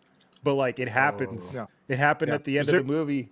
Dude, and it's from Standing ovation Timothy at the Chalamet. in my theater. Fuck. Yeah, standing ovation in my theater. Yeah. I was just going to ask you, yeah. Yeah, same. When same. when the movie started, there was like this it says Don't say anything. Don't say anything. It doesn't say No, I no. don't want to know, man. Shush. It don't Stop say talking. nothing, Lofty. Let's It talk doesn't. about the mouse and the cool mouse here. it says, Yeah. it says Yeah, look at the Wait, mouse. The mouse- mouse, no, the mouse can survive, so can you. Okay, that was the whole thing. It's a Desert- sign. when It's a Dune, sign. when Dune 2 Okay. in theater, if you go see it in theaters, there's an Yes, IMAX sir. like a promo, and then right after that, it's like this cool transition, and somebody screams. Somebody in my theater was like, Atreides! And then everybody said, Atreides! It was so epic. It was so epic, bro. Fucking love Yeah, it. like how Duncan finds them here, and he's like, "Oh, thank God, thank God you're alive." I'll Yeah. try doing that in the UK theatre and see what response I get and report back. Yeah. Yeah. Atreides. People will love you. Do it, The Lance. closest Tell us thing what that's ever happened to me afterwards. like that's one time I shouted Red Robin and the theater said yum. Not as cool as Atreides. Red Robin. Yum. Yeah, and the whole theater yum. It was great. Fucking Dion. Yeah, this is where they go. So she's explaining like how they were trying to transform the desert into like a paradise, basically, and then it just because the spice was so valuable, it just they abandoned it. Is that pretty much? That's exactly it. Oh, plus it'd kill off the Greed, worms. the greed of man. Fucking money. Yeah, this is where they spit and make coffee. This is fucking place. And then in the meantime, the bad guys are looking for them and they're hiding in this underground chamber. And he gets some balls here, right? Because he's trying to Yeah. tell her, like, listen, He this is grows what's gonna some happen. And balls. he grew He's some like- big balls. He's just like, listen, I know the prophecy. Yeah. I'm the guy. Yeah. Yeah. You know who I am? I You see talking to me? Zendaya all the time. Listen, I'm having wet dreams daily. All right. Like, this dude is I calling am stuff him. prophecy. Who hasn't had a dream about a hot chick and stabbing people? Yeah. Yeah, he's basically saying I can make if I become the emperor, I can make a paradise. Very, of very this different place." version of Martin Luther King's speech right there. I have a dream. Like Yeah, If I had a- stabbing people. If I had Zendaya. That's it. I like how these people come out of the sand here. That's pretty cool. Yeah. And they start fighting them off. That was pretty badass. Duncan Idaho's gonna go fucking beast mode here. And this is the vision that he had, right? Because he said he saw Yeah, him this is the dead, hallway. Yeah, and yeah. By the way, this is his This best one acting hallway ever. scene is better than Dude. all of every Aquaman. The first Like, thing I yeah. said is that Absolutely. this is the best acting he's done in any movie. Is in Yes, The this, best especially this Aquaman movie. movie ever. Yeah. I mean, he looks cool in this. He does the role perfectly. I might He does it I might justice. watch Aquaman. Yeah, you're right. No, he does No, fantastic. already. don't. Why would you do that? Well, no, it's on HBO Max tomorrow, and it's like I want to see how bad this movie really was. Or you could just watch It's this bad. movie again. It's funny That's bad. true. Like it's watchable. Like bad. It's That's what I watchable mean. bad. Yeah, like it's you're definitely watchable. if you turn off your brain and just watch it, you'll have fun. Like just don't think too Okay. hard about it, but like it's not Oh no. Madam Web levels of terrible. Oh, There you just go. bad. Like it's so bad, it's bad. Like this It's one, you just could, yeah. bad. It's better than The Flash, but it's still Oh, pretty God. bad. It better That's be. no, that's no indication. I was gonna say that's a low bar. Yeah, That's that's a a very literal low zero. bar. Is it better than Dune 1984? Yes. Yeah. No. Wow. Yeah, that's Yeah. bullshit. 1984 is good, man. 84 is No. not good. Yeah, I guess for like little Yeah, you're like, fuck Gen that Z shit, man. kids, yeah, definitely. But if you guys want to see him actually like act well, before he blew up, he was in this really good IFC series called The Red Road. It only ran for 2 Really? seasons and it got think I've heard of canceled. that. But yeah, he was Never really heard of good it. in it, and it was a surprisingly good series. Just nobody watched it, unfortunately. What was that? So, What was that Apple series that he was a blind guy? see, See? Was that good at all? I didn't watch it. I think it was Blind literally guy. called C. It was Okay, there you go. God. Well, not too much on the nose there. yeah, but the Wow. Red Road, I think Martin Henderson was the other lead in there. Okay. But that was IFC, definitely you worth said? watching. Yeah, I don't Okay. know what it's streaming on now though. I can't. I'm sure I I can watched. find it. I pirated it, so I was going to say there are ways to find these Allegedly. things. Allegedly. Yeah, so she's going to go get help, right? She's going to go tell everybody what happened here, and then in the meantime, they're going to escape. And I love this though because it's building tension because they're just waiting for the bad guys to come through this It's corridor just this here. ominous hole. Yeah, and they're trying to get this old ass fucking machine up in the air, and they finally do. And this part was fucking great. I mean, not that she died. I'm saying what happens afterwards. But she's bringing the Well, sand. they gave her a much better death scene than in the 84. But in the 84 one. yeah, Okay. it's kind of almost religious. It's very cool. Mm. Yeah, so the bad guys kill her, and she's bringing the worm because she's going to ride the worm, which I like kinda wish they would have shown. the touch of the water spewing out Yeah, of her suit. really. Spewing out, out of her suit. Yeah, Yeah. that was Wait, cool. can we talk about the worm riding scene? Because that's like out on YouTube. No. No? I No. haven't seen it. I- No, and Dude, I'm I not- haven't Oh, watched it. oh, you mean It's in the promo material? look at Come on. It's Backface. the He's like, trailer. come on, man. It's in the trailer. Unless you Backface didn't watch one. the All right, trailer. right.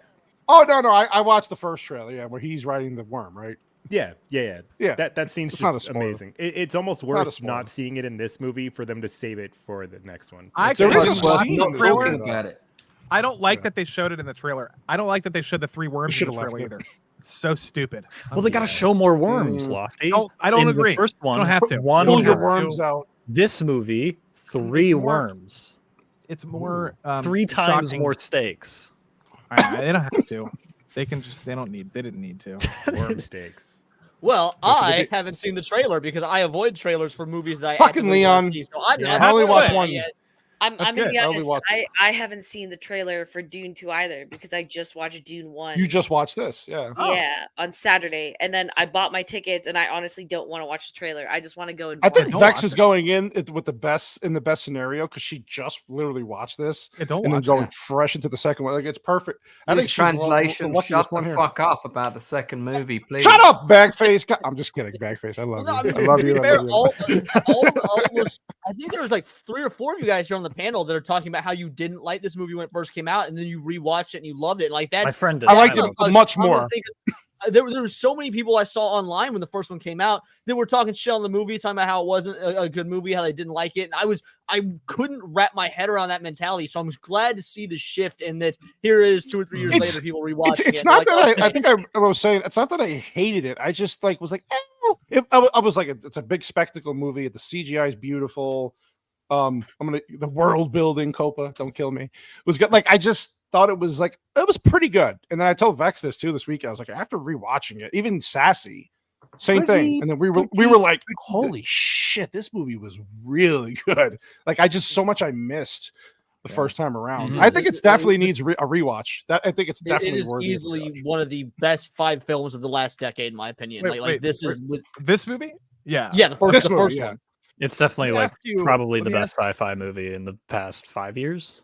Is there any other sci-fi? Well, to quote Dennis, Rebel it's Moon. basically one film in 2 parts. Ugh. Are we talking, Oh, are we Leon. talking just Phil? This or pisses on Rock Rebel Solid? Moon's grave. I think like I honestly can't think of another sci-fi movie that's been out recently that was near even close to this. Just I wait don't till know. next What week. were you about to ask, Lofty? Well, Oh, sorry, Lachlan. I mean, now I'm Oh trying to shit! think Sorry, I about thought you were sci-fi. finished. My bad. No, I'm just trying to. Now I'm thinking about sci-fi movies. I mean, Avengers: Infinity think War. You know, That was 6 but- years ago now, That wasn't was- 6 years ago. I'd say Okay. Dune. I'd say Thi- Dune this Part 1 is still is better. better. Than, Oh, Here's my it question. smashes Infinity it. War, yeah. Do you guys think Dune Part 1 works as a complete film? it? Yes. Yes. Yeah, No, absolutely not. I think I think it it does. needs. Okay. It doesn't Twin have Peaks. any. Well- It's not a complete film. Well, why? Okay, the people that said yes, what are your reasons for that? I'm just curious. So Explain. the Yeah, reason why is because the story heavily focuses on Paul's journey from being a kid who is not very thrilled with the theatrics of Right, politics and just the nuances of politics and governing masses of people. He's not interested in. He's more interested in knowledge and culture and languages, as we see in the first act of this movie.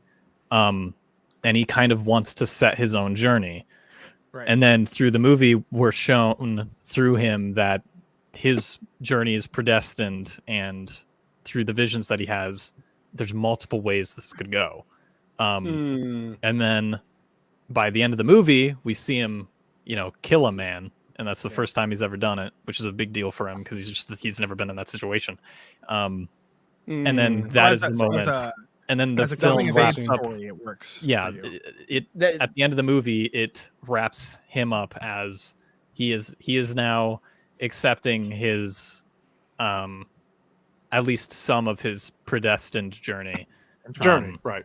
And then, Who wants to dip I was going to literally give an almost identical answer. It's look at it the same way you look at A New Hope. Like, are there additional films? Yes, but Luke has his own arc of growth in that one film that works as its own singular story. I think that this film, specifically because of Paul, works the same way. By the end of the movie, he is effectively a new man. You have an arc and it's done. So, by the way, who wants to dip themselves in oil like this and recover from their wounds? This is pretty. this is I've my Saturday already night, done bro. that, man. I've done that several times. Can I do that with Oil. Duncan, Idaho? Or All right. Or Duncan All right. Idaho's oils? Extending Yeah. Well, extending the Yeah. comparison to like Lord of the Rings, the Fellowship of the Ring, I think it leaves a lot more open at the end of that movie. well, but it the still Fellowship- feels Also like guaranteed sequels though, like Homie shot. Yeah, all you three knew at what was once, so coming. he can do that. Yeah. Where I'm sure Denis was Fellowship is an interesting on the fence. comparison. well, no, it was Warner Brothers that was on the fence. Denis was like, "Yeah, I'm making 2 I'm films doing of this. Yeah. And Yeah, but if he didn't get backing, like I'm sure it would have been a lot harder for him I- to do the second one. well, yeah, The but Fellowship- Warner Brothers already planned it like at the launch of one. So he went into this one knowing that there'd be more, but he also knew, hey, I need to wrap this up as a cohesive film, and I think Well, it does that successfully. The Yeah. Fellowship to me has it's very long.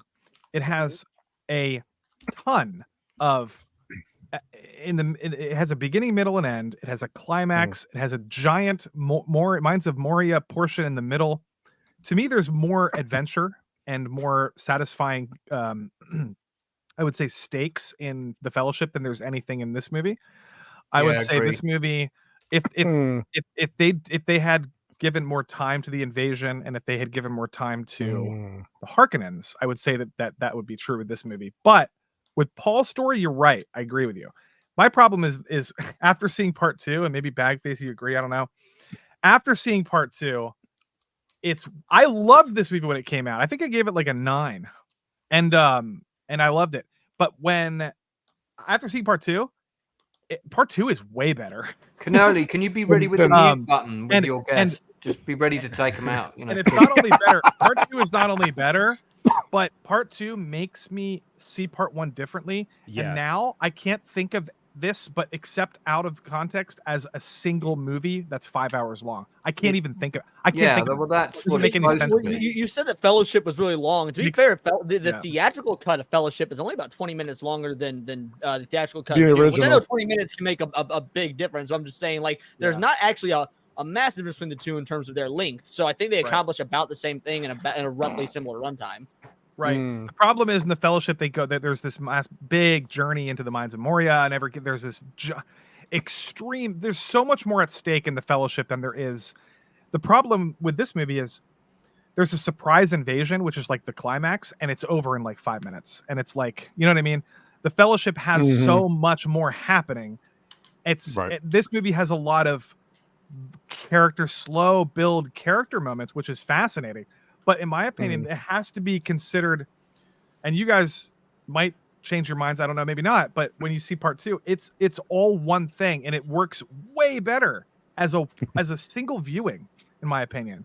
It's very weird. I mean, you don't have to sell me on watching 1 and 2, one after another. I'm immediately once Dune Part 2 comes out on DVD, you bet your ass first thing I'm doing is watching 1 and 2, one after another. Back to back. 5 hour long, 5 hours straight. I can set aside 5 hours. I'll do it on a Monday, not on a Monday when I don't have to fucking stream. I'll be like, all right, I got 5 hours on Tuesday. When you have time.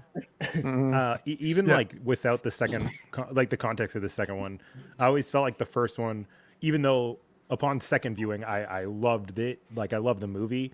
It's still not a traditional flow of a movie. There's not like your act structure. It doesn't really I agree have there. peaks and valleys. So to me, it always kind of felt incomplete, but it also, like, I'm the person that likes to take the artist's view into context and like what they're actually trying to pull off. And I don't think Denis was trying to give it a complete ending or give it like a 3-act structure, because when you get the context of the second one, the entirety of both is a 3-act structure, which I think was the intent of in the first place. And the intent of Dune, he said that the intent of Dune was to simulate a sexual orgasm. It's very, very. There's orgasmic symbolism throughout this entire Vex, movie. did you feel that, Vex, watching? Vaginas all over the place. And by the end of the movie, you're supposed to. The climax is. Zack Snyder called. He wants his pussy back. Right. Actually, you know what? Now that you say that, Lofty, it does very much. No, hold on. Yeah. Lofty's got a fucking point here. Hold on. Because Herbert has the point. I'm just saying what he said. Anyway, go ahead. Okay, yeah, because I haven't read the source material, right? Yeah, I can't comment on that. But in the way that all of the elements for this film come together, it is very much like turning on a woman, right? Like with a man, it's all in one part of the body, but with a woman, there's so many erogenous zones that you can never just hit one and get there. And now, halfway through, you can't stop having sex halfway through. That's crazy. But my point, no, in a movie, I'm not being dramatic, but like, I love part 1. I love part 1. I think they did enough. There's plenty of character stuff in this movie. There's just, I don't feel, it's weird. I don't feel the same way about The Fellowship, and I don't feel the same way about Kill Bill. I think for some reason, Dune feels like a prologue. And it doesn't feel like its own movie to me, but I love it anyway. Does that make any sense? I don't know. Yeah, that does make sense. And like one of the things that I'll agree with the lack of the 3-act structure, but I appreciate that, not from the film going perspective, although that's interesting as well. But like, because they're covering the first half of the book, there's the full book is just like, the 2 movies together, a 3-act structure. So I would not want them to change the context of how the book works just to give the 3-act structure of the film. I'd be worried about what that would do to the interpretation of the source material. So I would rather them nix traditional storytelling in effort to follow the book more closely. Yeah. So what's going on here? Shot here, by the way. It was a great shot, by the way. So this is what they're traveling through the desert, and they have to use what is it? The natural progression of the desert walk. They did the sand walk. The sand was pretty cool. I mean, they do it and they get far, and then the thing's chasing them, and that was a great scene. And then they say, Because, "Screw that desert walk. We're not doing that anymore." Yeah, this worm's like, "Fuck you." So Speaking of sex, look at this vagina. Look at this here. popcorn bucket. That's the popcorn bucket. It looks more like an anus, but That's what I was about to say. That's a sphincter right there. It's I still do a have a section. question here. Because again, so Paul is kind of this messiah. He's the one everyone's been waiting for, and this worm comes up, and the worm stops, and it kind of just like looks at him, like almost like it senses what it can do, or it looks like they're having almost like an unspoken moment. So is there he doesn't like dialogue. Does Paul's like ability? Who was that? That was fucking funny. Was that Lofty? No, what? No, No. White Bear. Do That was Paul? White Bear. Okay, White Bear. That was fucking good. Sorry, Go ahead, Vex. Vex. No, you're good. Do Paul's abilities like transcend just people? Like, I think the point of the scene is like Paul witnessing the power of the desert, but also like the I don't know, the humbling side of it almost. like I got that from it, but it's just the fact that we see when stops. we first see the sandworm, right?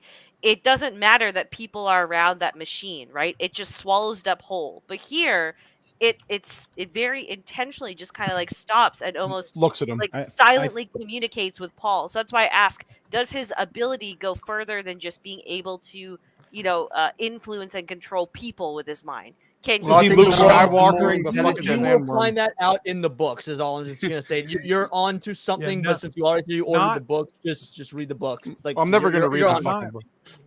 No, she ordered them. She ordered all three. and She ordered them. I'm Well, never. Okay, I won't spoil. All it I'm for her. saying Oh, is, sorry, don't yeah, ask I'm Paul's expecting son Vex to read about these the fucking worms. books now. So this is funny. 'Cause Yeah. This is the guy that wants to kill them, but wasn't he just dreaming about this guy in the vision? Because this guy's like, "I'll show you the ways of the desert," and then like 10 minutes later, he's gonna kill him. Yeah, I think this is supposed to show yeah. that like Paul, his visions aren't always bang on at this He point. sees many. Okay, futures. okay, gotcha. Okay, fair enough. Yeah, this is where the Yeah. leader. Yeah, so basically they're just like, yeah, so yeah, he's young enough, so he can learn our ways, but this chick, nah. Sorry, you gotta go. This moment coming up afterwards is so great when Jessica fucking gets the drop on Stilgar. He's like, Yeah. "Why didn't you tell us you could fight?" So our conversation got cut short. I'm like, Conversation "Oh, I ran love it." short. Mommy. That was pretty cool. Yeah. Oh God. Andrew's like, you could put a knife to my throat any day. Amen. Yeah. So this is where they're like, all right, we'll take them for now, and then yeah, this is kind of like yeah. So this is where he challenges them, right? The other guy challenges them, and he's like, yeah. So they're not allowed to go forward. So he what does he do? For He those enlists of some. you that have seen Dune 2. Don't answer this because this is one of the things I'm most excited for is to see how they handle Paul killing him, because in the book they make the aftermath of that is a big deal with the Fremen, like specifically like his wife and whatnot. So I'm wondering if how the movie's gonna do that, because since it was such an abrupt ending to the first film, you logistically would have to pick up right afterwards. And I'm very curious what the repercussions on screen are gonna look like of Paul killing this dude. Yeah, pretty cool. I like do this like scene. the scene where Stilgar's like, bro, do we got to do this now? yeah. Like, why? Well, the sun's coming up, and he's like, all right, good. We can do it in the. Then the yeah. sun can And then he's witness this death. witness this death. Yeah. Fucking badass. So this is he's like envisioning his death here, but again, so he's actually a really good fucking fighter, but he's never killed anyone before, right? So that's why he's holding back. I've seen some people claim this is like Gary Stu syndrome, but the man was trained by Duncan, Idaho, which is acknowledged by his whole life. It's not. It is not like you can maybe argue the movie doesn't show it enough. I would still disagree with that argument. You can make an argument there, but no, it's when they intentionally make a point where it's just like you can't be in the mood. You have to just be ready. Well, and even you see that come into play here finally, right? Even in terms of how the world sees the Atreides people, when David Desmalchian's character, when he's on the Imperial planets and Hyder? getting the Sardaukar army. Yeah. He says the Atreides people are trained by Duncan Idaho and Gurney Halleck, as if like these two people are some of the best warriors They're well in known. the Imperium. Yeah. They're not to be Like- messed with. And then we even see it in the invasion. The Atreides people beat the Sardaukar, or not the Sardaukar, but the Harkonnen army, and then the Sardaukar army comes in behind them as like this really Fucking cool cowards. Yeah, this scene is really cool badass. game as a what is Wait, it, like a did we all rock just paper disappear scissors? off the screen? I think we did. Yeah. We did. What the Yep. hell? It's- Everybody's How am I like, the only one who noticed this? I'm so high. What the oh no, fuck? it's not you. It's just StreamYard. StreamYard just glitched. Hold on. StreamYard completely fucking glitched out here. Hold on, let me get you back on. Oh, good. I'm Hey, how you playing Pal World Oh, at the same hello. time. So Of course, you're playing. Oh, Power my World. what a God, shock. Dex. What a Jeez. shock! Well, in this, well, here, Slave you know what? labor. Lance has got to bounce anyway. So we're gonna say, Lance, Yeah. it's late where you are. I know, but you made it basically to It the is. end. But what do you want to give us a ranking real quick before we do? Since you can do that, and then give it to your final thoughts and shout outs. For this movie, I'll give it 9 out of 10. Okay. My niggles with it are pretty minor. I do prefer a traditional score in a film, and I think you can have a film where you can have the sound design and music mesh, but also still have a traditional score. I don't think that's an impossibility. I think the casting in this version is spot on. There wasn't anyone I thought, they don't quite fit that role. The production design, the costumes are absolutely phenomenal. The visual effects just blend. They're so seamless. You're never looking at something and going, wow, that's an effect. You're looking at it and going, wow, that looks so real. Right. And for me, it was really great. I think Villeneuve perfectly achieved what he set out to do. And we had a long conversation about Lynch's Dune, which he's a really big fan of, believe it or not.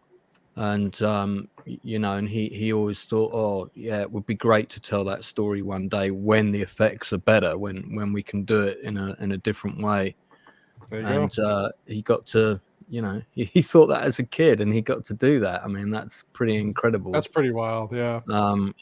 And yeah, so of course I'm very proud of my friend Sharon. Actually, I'll just tell you this story real quick. The main thing that I talked to Dennis about when I got to chat to him the second time, I talked to him twice, and as I was leaving, he came towards me, so I grabbed him and said, listen, I want to say something to you real quick, and I know you're really busy, but I said, I really want to thank you from the bottom of my heart for casting my friend in this film, because she wasn't a huge name at that time, and they took a bit of a gamble, and he really fought to get her in that part. And I said, I bet you were the one who said you want her. I bet there were bigger names. And he said, yeah, there were much bigger names. And he said he loved her energy. And I just said to him, well, you backed a really good person, because she's one of the kindest human beings you'll ever meet. And I'm so glad that you've elevated her, because I can't think of a person who deserves it more. And I said to him, I bet you're going to work with her again. And I said, and I bet you've probably already got a role in mind for her too. And he said, yeah, I have. How do you know that? And I said, because I'm a director, and that's how we work. So it was, That's awesome. you know, I could have kind of taken that opportunity to sort of tell him about one of my books or say something else. And he grasped my hand really firmly, like gave me that proper thick handshake. And he said, thank you so much for telling me that. It just confirms everything that I thought about this woman is true. And it's one of the few times in the industry that I got to really do a solid for a friend with someone who was, you know, really big. That's awesome. And yeah, it's just a nice little story, and Sharon deserves it too. And there's one little picture more I've got to show you from the premiere there, if you want to stick it up quickly. It's quite a fun one. Oh, here it is. Oh yeah, there you go. There you go, Vex. And that's his grumpy agent sitting next to him. And Vex, I got much closer with him later, and I can tell you everything is in proportion. Oh wow! Dude, wait, his manager. Wow. His manager looks like. I mean, Tamaya at the after Morrison. party, you know, I got to hang out with him and have a drink, and he is a big guy. He's like huge. He's Huge like guy. 6'5", isn't he? Yeah. What were you he's- saying, Andrew? His manager looks like what? Tamaya Morrison. He looks like he's about to tell me that Holy he shit. grew up. He He looks like does, he's yeah. he's gonna tell Yeah, me that he grew up he did surrounded look by a lot water. like he did look a lot like him, but it wasn't him. It wasn't him. Yeah. Nice, Lance. Nice. So- Very nice. Dang. That's Uh, awesome. Thanks Did for he having smell me on like the again. ocean, Lance? Thanks Hold for on. having me on Of course, again, buddy. guys. Of course, Did he Found buddy. his smell like the manager. ocean? What's that? Did Jason Momoa smell like the ocean? Jesus fucking I Christ. don't know. I got a picture with him because my ex-wife was a big fan of his, and even though we weren't together by then, we were still talking. So I thought that's the one Aw. person I'm going to get a photo of for her. And Aw. yeah, and I did. What a nice man you are, Lance. That's so So- sweet. Yeah. And he was a really nice guy. I kind of seized up when I was talking to him. I wanted to say so many things to him, but just because I asked him for a picture, that kind of ruined that moment. But hey, you know, there you go. So That's all right. Uh, Good but man, thanks, Lance. You're a guys. good man. Of I'll, course, buddy. What do you got coming up? Shout out your stuff. Oh, I've just got another guest booked. A really great guest, actually. I'll show you who it is real quick. So if I say the name, people will go, who? Yeah, he's coming on before the end of next month, and it's the actor Damon Herriman. Here he is. So you might have seen him in things like Justified, but he's in Mr. In Between. He owns the bar. Just check out his credits, man. He's been in absolutely loads of stuff. A lot of stuff, yeah. Wow. And he's one of the busiest actors in Australia. He played Charlie Manson in I forget the name of that show. Mindhunter. Wow. Mindhunter, right, yeah. Oh wow. So I'm a huge fan of his, and a you mutual go. friend has worked with him, so he set it up. He is also in Once Upon a Time in Hollywood. That's right. Yeah. Nice. Plays Manson in that too.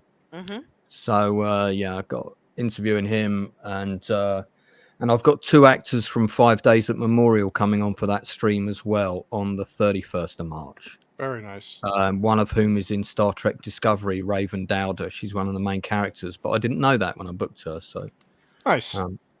Yeah. So other than that, just the and usual again, thing on Tuesdays. I got your book, buddy. Check out the book.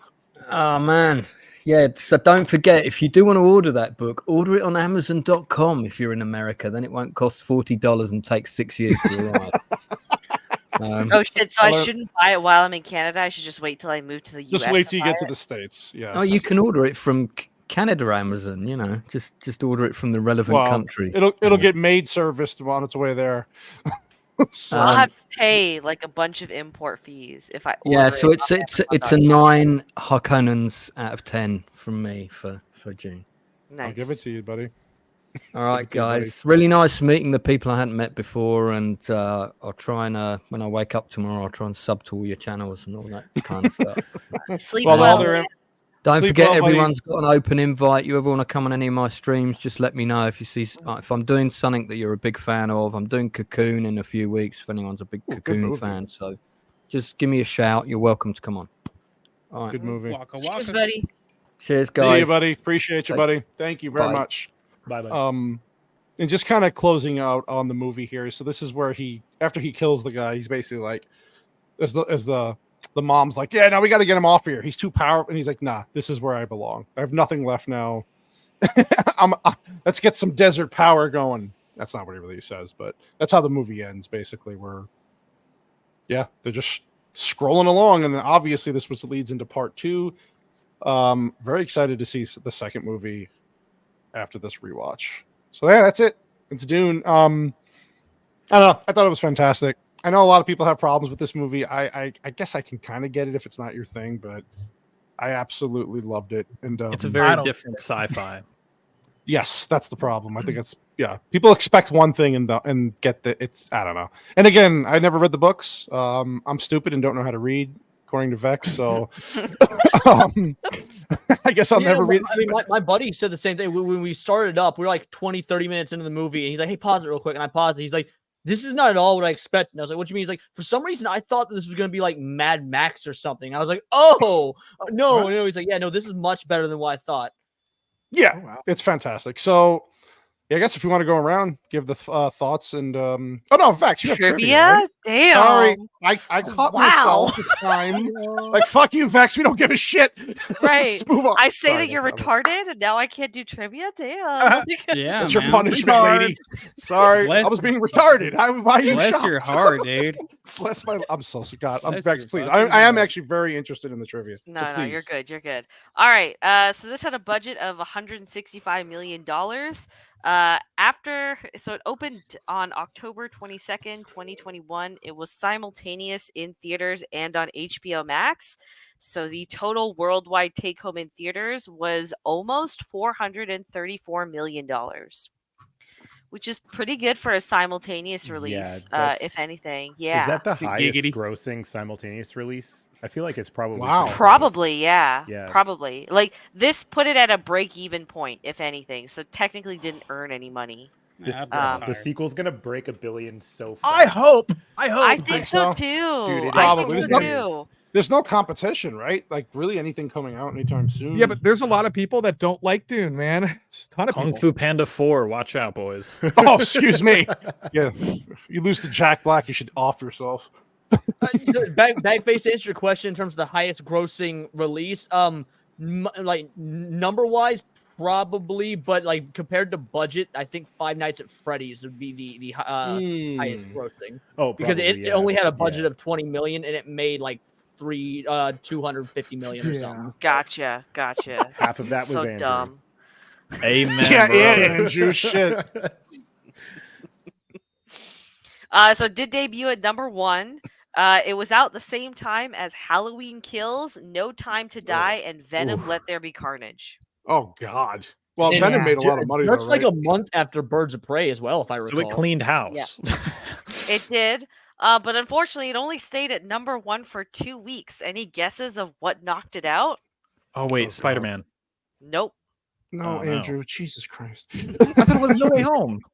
No, not No Way No. Home. Nope. Oh, I know that. I don't know what the. No. Go ahead. Tell us.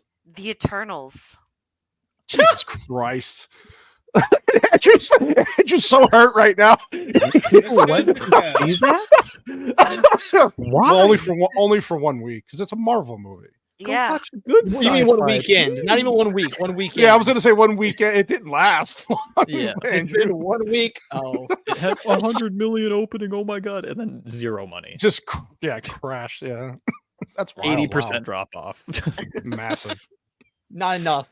Yeah, I was pretty surprised by that one too, because I even remember like the promotions for the Eternals, and it didn't look that enticing whatsoever. So a little bit shocked by that I one think as well. we also have to put ourselves back in the headspace of like where Marvel was at when the At that Eternals time, came yeah. out, and it was still in of like, oh, post Endgame, this could. It's still not be where it good. is now, Yeah, obviously. it was the first We were sign of also the still in a downfall. weird post-COVID space. That's why it was simultaneously released, which even then I thought was a massive fucking mistake because to my knowledge, almost everywhere it opened back up. By October of 2021, COVID restrictions were at an all-time absolute low. They should have done theatrical only, but HBO were pussies.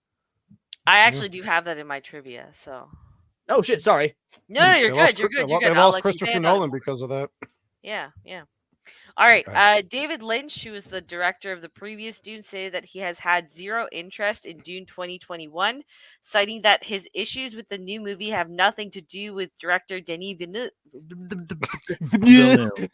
Vanille. You're from I'm just gonna say Canada. TV, okay? You should be embarrassed. Yeah, really. She's not. New. I'm getting movie. tired and I'm still stoned, so just let me be. But with his own painful memories of making the 1984 version, quote, because it was a heartache for me. It was a failure and I didn't have final cut. I've told this story a billion times. It's not the film I wanted to make. I like certain parts of it very much, but it was a total failure for me, end quote. So you could say that that those memories sort of sting. I dream of rain. That's a good one. Yeah. Thank you. Adapting Dune for the big screen has been a lifelong dream of DV ever since he saw David Finch's, a 1984 version. From Lynch, not Finch. Does he smell like ocean water? Oh my god! Yeah, no shit, Gord. She has been getting that spice. Thank you, Beck's Gord. gonna have blue eyes next time we see her. They're glowing. The glowing eyes. He Why wanted is to your make, lips blue? he wanted to make a faithful adaptation, so he waited until he'd done the science fiction films Arrival and Blade Runner 2049 first, so that he would have sufficient experience in the genre. In fact, scenes from his prior films are strongly influenced by his interpretations of scenes from the novel Dune, which is quite interesting. There you go. Hey, Sorry, I had to do it. Oh, bless your heart. Bless your little heart. blessing it. Go ahead. Warner Brothers announced that the movie would be streamed on HBO Max just as it hits the theaters. Director DV has voiced his displeasure, claiming that the studio might have just killed the film and that streaming can produce great content, but not movies of Dune's scope and scale. Warner Bros. Decision means Dune won't have the chance to perform financially in order to be viable, and piracy will ultimately triumph. My team and I devoted more than 3 years of our lives to make it a unique big screen experience. Our movie's image and sound were meticulously designed to be seen in theaters. Villeneuve compared watching the movie on a TV to trying to use a speedboat in a bathtub and expressed concerns that releasing the film on streaming would kill its box office potential and thereby the viability of the proposed sequel Dune Part 2. However, Warner Brothers eventually made good on their promise that the sequel would be greenlit as long as the movie was successful, including the number of views on HBO Max. There you go. Okay, well, you know what? I hadn't heard that about Warner. That last part about Warner Bros. Like guaranteeing. They based try to off make it right. views. So that's admirable. Well, I'm just Yeah. wondering, would they still have held through if it made only like $200 million at the box office? No, I don't I mean, I think guess so. they would probably would have had to have a whole lot more views on HBO to compensate. But that doesn't bring in money, right? Like the fact that it made as much as it did with a simultaneous release is pretty insane. I think they would know. Like, I mean, I bought an HBO subscription to watch Dune Just again. for this movie. And Yeah. I watched wow. it like 5 times again. Okay. So I think they would getting know from statistics. They can tell like what's the Yeah. first movie you watch when you Yes. do your count. And Yeah, There was a solid month instantly, month Dune. where I was turning on Dune every like, because I watch TV go to sleep like any other, like I imagine most people do nowadays. And there was a solid month where that was my every night, my go-to movie. Just I would pop Dune on, go right to sleep, just focus on those sounds. I get picture the movie in my head because I'd seen it so many times. So yeah, when I say I've seen the movie 8 times, that's not including all the times I fell asleep to it. Like I feel like as awful as WB executives are too, they probably would have seen this in a theater when he did a screening. So like I'm sure most of them were probably like, okay, this is good. Like they're Dude, it is dumb, but they're not crazy that how dumb. like Warner Brothers is being everything Warner Brothers isn't when it comes to Dune. It's so strange. It's like It's weird. you guys Yeah. are like respecting him. It's crazy. Why? What's going on here? Yeah. Yeah, it is weird. All right. Composer Hans Zimmer is a big fan of the novel Dune and turned down working with frequent collaborator Christopher Nolan on Tenet to score this film. For the Good same move. reason, Get fucked. yeah, he also turned down. Denis Villeneuve also turned down was the top choice, but turned down the offer to direct No Time to Die, which came out right around the same time as this. Crazy. That would have been interesting. Imagine Yeah. that. I'm so much no Dune. Interesting or not, it wouldn't be perfect Oh, yeah. like Dune. Oh, it'd still be shit if it was the same script. Like, Yeah, that is true. It was a shit movie. it just looked way better. Hans Zimmer spent a week in the deserts of Utah alone to assimilate some of the sounds of the landscape into his thinking for the score. That dude Interesting. does so much cocaine. Oh, dude. Like That is the most Yeah. drugged out, beautiful thought I've ever heard. Just She's All right, just see we're in Bag- Utah. Bagface Got is like, that I'm bag of jealous. spice. He who could spice. I sat in the desert with my spice. You know, how it Speak is. to me, desert flowers. You just picture that Speak to old drunk asshole in the middle of the Saharan desert in like a tent, just like listening to the sounds and crushing lines. Just sweat everywhere around on him. He's just like, oh, the sand is talking to me. He's got blisters from sunburn. I hear you speaking to me, sand. Putting his hands deep into it. Sorry, Vex. No, Oh, you're sorry. good. You're good. You're Pretty good. good. That was good, man. The score was recorded by Zimmer during lockdown, so his team turned his sitting room into his studio, which was next to his daughter's room. He recalls, quote, "She would tell everybody that she suffers from bagpipe PTSD because it's 5:30 in the morning and I'm still blasting away and the whole house is shaking," end quote. Wow. Poor daughter. Hans Zimmer also got his 11th Oscar nomination for Best Musical Score for this movie, and it earned him the second Oscar of his 27-year, well, I guess 24, no, hold on, 27, we're at 31 years. No, hold on, fuck, 39. Sorry, no, not 20. 29. What are you doing? 52, 25, Numbers, 22, come 55, on. 55, 55. Can I get a 60? Can I get a 75, 85, 95? Sold to Vex Electronica for $95. I'm sorry. What the fuck? How much spice have you taken tonight? She's all up inside a worm. She doesn't even know what orientation she is. I'm commodusing, okay? She had modus moments. Yikes. Sorry, I was trying to calculate because this trivia is from 2021. But we're I'm starting to have visions of prescient visions of Vex's overdose.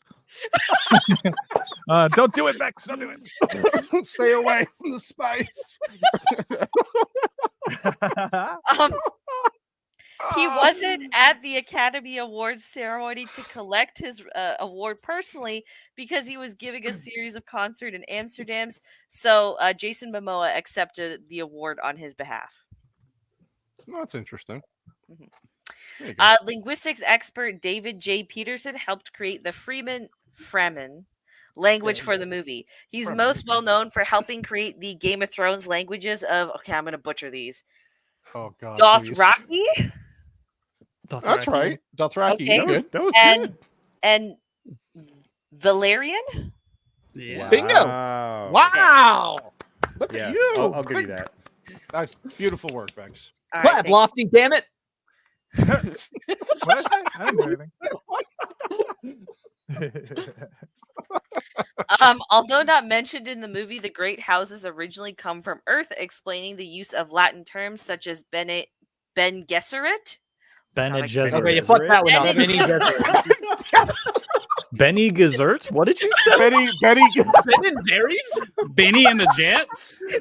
Benny. Ben and Gary's. I'm sorry, I'm not good with the names still, okay? 1.5 watches. Oh, God. I love it. Feeding, well done. And the Dutch word Landsrond and the Dutch name De Vries. Although they live on the planet Caladan, the Atreides family has their roots in Earth's Greece, where the Minoan civilization was strongly associated with the bull-like creature Minotaurus, which we see the bull's head everywhere, right? Mhm. This may explain the use of bull imagery and the implication that Paul's grandfather died in a bullfight. In the extended universe, an ancient Atreides ancestor had traced his lineage back to the Greek king Atreus, a character mentioned in the Greek Iliad. He adopted the surname Atreides, which literally means son of Atreus. I don't know if that's explained in the books at all, but Is Dune worth watching? Yeah, I guess. I mean, we just spent 5 hours talking about it. I was going to say, they were on one stream. We were on now we're doing another one for 3 hours. Yeah, it's definitely worth it. Definitely. Yeah, I I'm not mean, even I a fan guess. of it, and it's worth watching. Yeah, I'm not. This is my kind of film, and I just saw it for the first time. And I would say, yes, it's worth watching. Do it. More than 2,000 visual effects shots were created for the film. These shots used a chroma key process that visual effects supervisor Paul Lambert called a sand screen. Instead of using green-based backgrounds, the visual effects team used brown-colored ones that matched the establishing desert shots intended for the backgrounds. The resulting shots appear more natural than the other chroma keys. The sandworms were created through a computer-generated imagery with an original design considered prehistoric by Lambert, inspired by whales with a mouth filled with baleen and following the underwater movements of whales. While they considered using rigged explosives to capture the motion of the sandworms breaking the surface in the desert, this would have been impractical in the Middle East, and instead used Houdini software to have sand mimic the motion of water. Villeneuve did not want the sound associated with these special effects to sound as a studio production. So sound designers Mark Mangini and Theo Green used a fake documentary realism approach to capture natural sounds and manipulate them for use in the film, such as recording the sounds of shifting sands in Death Valley using hydrophones. Jesus Christ, poor Lofty. Wait, what's going on? Nothing, just talking why about you in the was chat. where'd No Vex big- go? Hello? And that's the end of trivia, everybody. about that's the trivia. She got Denis Villeneuve. She got DV. Yeah. She got He DV. came to her There she house and just whispered in her ear, please pronounce my Did name. the spice right." kick in so hard you yanked yourself off the fucking Sorry. panel? Sorry. Go ahead, sorry. All right. Sorry, only a few more pieces of trivia to go. Go, Okay. go, you're good. Oh, Okay. fuck. Sorry. Prequel. I get it. He's like, Oh oh, my God. that's what they're talking about. I didn't. I'm yelling at a Joe Russo again on Twitter. And I didn't. Oh I my didn't God. realize- Of Oh, course you God, again? He's a bad- Oh, it said prequel. This is the sequel. So Fight. Wow. Okay, the character of oh wait, no, we went over this already. Never mind, because that's Lance's friend. Okay. Oh, yeah. Due to scheduling, the makeup department didn't have a chance to do the makeup test for the Freeman character Shani, or is it Chani? Chani. Chani, okay. Played by Zendaya ahead of time, so Donald Mowat and his team designed her look the night before shooting. It was a simple and subtle, but still had to be thought through, with the little tattoos and things like that, which would explain why she looks like she just, rolled out of bed, in all honesty. She doesn't look very good in this movie. She's so fucking hot, dude. You're crazy. Oh my God. I don't see it. I don't see it, man. I'm sorry. Lefty. I don't either. Mommy. She's too clothed. No, she's too thin. She's too It's thin. hot in that desert. Andrew's like, it's hot in the desert. Go ahead and get some of that clothing. Yeah, at least we get a ripping out of your chest right now. just listen. We got to see Rebecca Ferguson in pajamas. So Okay. I mean, didn't Zendaya show up in a literal like glass ass robot suit? She dude, did. that was crazy. That And was nuts. she's still pretty flat, even with all of that showing. And I And was she's disappointed. Still beautiful. God damn. Jesus All right, Christ, back from- I have one piece of casting trivia. One piece. That's okay? it? Yeah, I couldn't find a lot of casting trivia. on this one. Christopher. Oh wait, actually, I do get to see Christopher Walken. Never mind. It's coming up. So Princess Irulan. I don't know which character that is. Irulan. Yeah, who is that? She's not The in the first Emperor. one. The Emperor's Yeah, she's the daughter. Emperor's daughter. Which in the Florence books, honestly, Pugh. it's a little bit different because like the books are her chronicling the events of the first movie, so it's everything. read like she's writing the history of it. So I was wondering how they would change that. I think the movie changed it in a way that worked Sure. fine. Okay, so she shows up then in the second part, I'm guessing. Yeah, she should. I haven't seen it Okay. yet. Okay. Well, the producers originally wanted Emma Roberts to play that role, but she gave it up because she had a very busy schedule. I don't know if that Imagine worked missing for the you role guys. of your life. God, man, no kidding. Ouch. Oh, I guess maybe that's the role that went to Florence Pugh then. Mhm. Yeah. Yeah, it is. Okay, all right. And that's all the trivia I have. Wow, good job, What Vex. awards As did this al- win? yeah, I was gonna say, what was it? Did it win anything? Well, one for best score, right? Oh my then- god, it was nominated for like almost 300 awards. It's pretty insane. But let me look up. Look at the Oscars. Yeah, I'll look at the Oscars Yeah. and I'll see what it was. Cinematography, score, effects, editing, sound, picture, screenplay, production design, costume, makeup. Wow. Which So ones did it everything. win? 10 Academy Awards. It wins 6. That's all pretty of the good. production. Not all bad of for the a sci-fi production- movie. I know.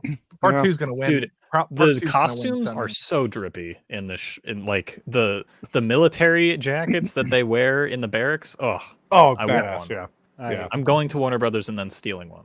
I'm pretty sure I'm about to give Chris Stuckman credit, so forgive me. Oh god. But I think it was him. I was watching a video and he basically said like every movie that was in the Academy Awards this year got so fucking lucky that Dune got pushed to next year because no one's Would've won. winning anything this year. I would That's a agree. good point. Yeah. Dune is That's a good sweeping. point. Actually, Yeah. out of curiosity, what do you guys think was the reason for them pushing it to March? Because this still is not It was the the end of the actor fiscal strike. year. It was a strike, No, right? it was not the Yeah. actor strike. No? I mean, that's what they say, but no, what it is, Disney did the same thing that they did to the Hateful Eight. Disney strong-armed the Hateful Eight out of theaters to make room for the Force Awakens when it was first coming out, and they knew that the Marvels couldn't compete with this movie, so Disney strong-armed the studio into moving Dune 2. like that way, IMAX the Marvel had screens? no competition. Huh? Yeah. Was it IMAX screens? I'm assuming. No. The IMAX sided with Villeneuve, 100%. Oh, okay. They IMAX came out and said They that they're did. going to support. Oh, because Dune 2 and fucking was- no Marvel. It's Yeah, it's so much. Yeah, IMAX. That was actually a big W because IMAX was like, they came out and said they were like, fuck the Marvels. But the actor strike, We've seen but- that shit. Fuck that shit. but Yeah, trash. Chalamet and Austin Butler would not have any press, which is bad for the movie. Yeah, Mm. their press junket on this was really, really good too for like the It was normie fantastic. stuff. Yeah. It was fantastic. Interesting. Yeah. Yeah, actor strike is an excellent cover for Disney being assholes. I was Yeah. just gonna say Disney being Disney. Yeah. Well, I guess Leon, you want I to was give us so your final pissed. thoughts? I and rating? wanted to see the Marvels Oh, just yeah. do piss. I mean, it still did piss. Oh, if it came out But, with like, this, oh god, yeah. getting no. fucked with like a real movie. Just nobody. Yeah. Just actual bear. Yeah. Well, it still had a shitty opening weekend, but I know what you mean. Yeah. It would have been Still completely did done. piss, but I wish there was something Yeah. to compare it to at the time. Yeah. Well, thanks, Disney, you fucks. All right, Leon. Sorry. Go ahead, buddy. Your final you're thoughts. and good. No, your rating. Yeah, I mean, look, everyone's got like that, whether it be fantasy or sci-fi, like that trilogy of or whatever, the series of books, like something Lord of the Rings or Star Wars. Dude, for me, it's Dune. Like Dune is my absolute baby when it comes to literature. So when I saw this movie, it is literally in the top 2 movies I've had like a religious experience with in the theater as an adult. It was this and Baby Driver. I fucking cried seeing this first film in theater because it was like seeing what I grew up with come to life. So I know it is probably not objectively a 10 out of 10, but I cannot look at this movie objectively. This is, for me on a personal level, yeah, this is Tin Zendaya's looking longingly into the sunset of Arrakis out of Tin Zendaya's looking longingly into the sunset of Arrakis. Sure. I like it. I love it. I like it. I love the passion. I love it. Andrew. She's hot. I like Zendaya. Yeah, I never read the book, so I have no idea. I think my first viewing was really good. It is a movie that you need to see more than once, though, which isn't a problem. It's just the movie is very dense, and that's just comes naturally with sci-fi. I think the world building is really strong. I think the score especially is strong. This is like one of the rare times that I like Hans Zimmer's atmospheric soundscape design, and I think here, like almost half the budget was dedicated to specifically the sound and the score, and it shows because it feels like Hans Zimmer. I feel like this is the thing he's cared about the most. I appreciate what it does. It's a dry story. It feels like a historical like telling of events. It's very unique in the way that it tells its story. The characters aren't filled with charisma other than Duncan Idaho. There are like a couple times where the dialogue kind of feels clunky exposition wise, but it only happens like twice, which is really good. Yeah, it's I appreciate it. I'll give it an 8 Ooh. to give the sequel headroom to be Yeah, better. that's a good idea. Okay, fair enough. Lofty, please give us your thoughts, buddy. Dune Part 1 is really good. I think that the movie theater experience was the best. I like watching it.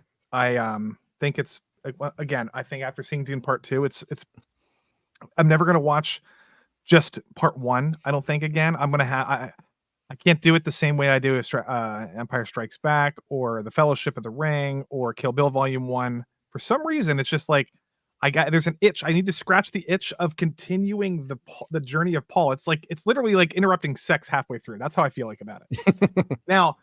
Now, it's a great movie. I mean, I'm not going to say it's not a movie. It clearly is a movie. I'm just saying, like, some people are like, Amazing Spider-Man, Across the Spider-Verse is not actually technically a film. And it's like, fuck those people. It's clearly a movie. It's a movie. But it's just it feels, and actually I think Across the Spider-Verse did a good job of having a part 1. But other than that, beautiful, everything's beautiful. And it's fucking hard because I just watched Part 2 and it seems way better to me. I don't know. I'm gonna have to watch them both back to back. I don't know, man. It's hard. Yeah. I like part one. It's like a 9 out of 10 for me. It's fantastic. I don't have many problems with it, honestly. Okay, fair enough. Bagface, my man. About you, buddy? Baby. Yeah, kind of just the same thing Lofty said. It's hard for me to separate the two now, and you'll understand why after you see. But like on its own, I'd still give this movie a 9 out of 10, just because it's an achievement on like a filmmaking scale. I think it's like one of those movies where kind of like Avatar, but it just kind of is a benchmark of like, this is where we are now, just so everybody knows. Like when you push something to its limits in a cinematic sense, this is where you can get. This is where 2001 was at. And just Star saw Wars, a A New Hope. Yeah, exactly. It feels like seeing Star Wars in theaters, which is crazy. I just read a post that the second Dune movie is the highest rated movie ever on IMDb of right all now. time. Wow. Yeah. Wait, sorry, what is? Dune Part 2. Is the what? The highest rated movie on IMDb ever. But, and it's just coming out, so I mean, that's only critics that have seen it, and usually they're going to score lower. I think at least in my mind, there's a lot of fans.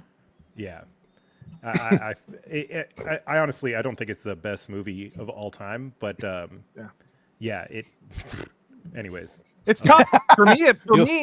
The two both together might be in my top 25 all time.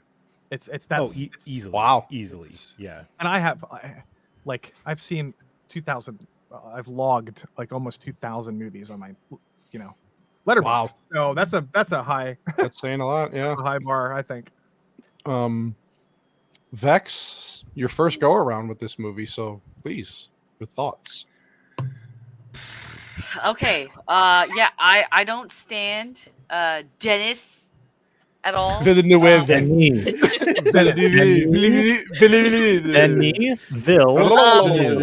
I do enjoy his films. Like I liked Arrival. I liked Polytechnique. I liked Sicario. Thank you. Really liked Prisoners. But I'm not like I don't follow him. But objectively speaking, as someone who doesn't have sci-fi as their number one go-to genre for film, I loved this. Like the first watch, I absolutely fell in love with this film. Yeah. I can understand why people needed a second watch to kind of pick up more on it or appreciate it better. I can understand why people maybe thought it was slow. I don't think it's slow. Every scene throughout this movie feels very intentional, very purposeful. It doesn't feel like anything's wasted. Score is music, cinematography is beautiful. The camera work is great. I think all the casting is superb. Like this actually made me like Timothée Chalamet. I get that Paul is a bit more like subtle of a character throughout the first one. But when like the film demands that he needs to kind of like up his like when he snaps at his mother or the fight at the end, like he delivers. So I can't really hate on the guy because he does nail it here. Okay. So and I think it's a movie that you can watch just on its own. I don't like as much as I would like to see a sequel and it leaves the door open for that. I feel like you could watch it as its own movie and it would be fine. Yeah. Fair. So for that reason, I think I give it 9.5 climbing Duncan Idaho's like a tree out of 10. What? 9.5 Andrew, don't labs. Yeah, don't ask, Andrew. Just I that actually, spice is hitting hard. to be fair, Gary Neurotic said that part one's better. Some other Mhm. people have said this. Hmm. So I hope you guys like part two, but if not, the you know, at least you love part one and you will like part two also. And maybe you will think what they say is like people say they like the setup. They love the setup Mhm. and they like the second half, but the setup to them is so important and magical. Hmm. So it just depends on what kind of storytelling you like, I think. Yeah, this is my kind of storytelling, and this is like exactly the kind of sci-fi I like. That's why I love District 9 so much. Yeah. Mhm. Also, Mhm. yeah, the orgasm like analogy for this is actually like it really is perfect. Right. Like Right. it builds you up perfectly. It Wait engages till- all of your senses. Like That woke up Andrew when you said orgasm. He was like, oh. You guys have no idea. There are many visual. There's a big one, but there's like just visually sexual representative things happening Big in worms. part two.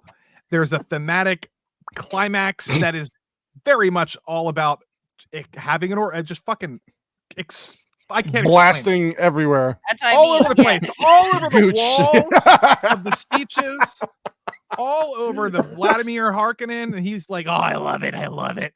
And then it really you know, is like that because I'm just like I was trying to figure like why do I like this so much because it's I very just couldn't. sensual. It's sensual. Yeah, it is. It really does Oh, feel wow. like And a wonderful orgasm watching this movie. part So Vex, every time I've had you on stream, Dune comes up because I'm a fucking obsessed madman, and I always play it up and you always downplay it. Now do you see why I've been talking about Dune the way I have with you for the last fucking year or whatever? I get it. The hype was justified. I'm just saying, listen, watching 1984 Dune really killed doesn't- any interest I had in 2021 Dune. That is completely understandable. I won't even. So front. Like, I was like, yo, this was fucking terrible. You can't tell me that it gets Yeah. better from I know. hate that It went from I don't want to watch this to holy shit, this is fantastic. right. So like this is Yeah. easily like I need to re-rank my top 10, top 20 films now that I've seen Dune. Wait till you see the second one, then do that. Yeah, maybe my rating will change after I see the second one as well. I'm Um, going on Monday, so Well, we have to get the opinion of a man who did not like this movie, White Bear, and there you go. There you go. What? Somebody's Give here it. that didn't Yeah, he like didn't it? like it. He didn't like it. I want to hear his thoughts though, because he's Well, White Bear. somebody with that fucking butt ugly face is probably not going to like anything. Yeah. Jesus. Go ahead, White Bear. Give us your final thoughts, Here, my man. let me give something prettier here. Okay, so we got Oh my god. Oh my god, he's cuter than Timothy Chalamet. Oh my god. Okay, go ahead. Sorry. yeah. So you can't not like parts of this film, no matter what.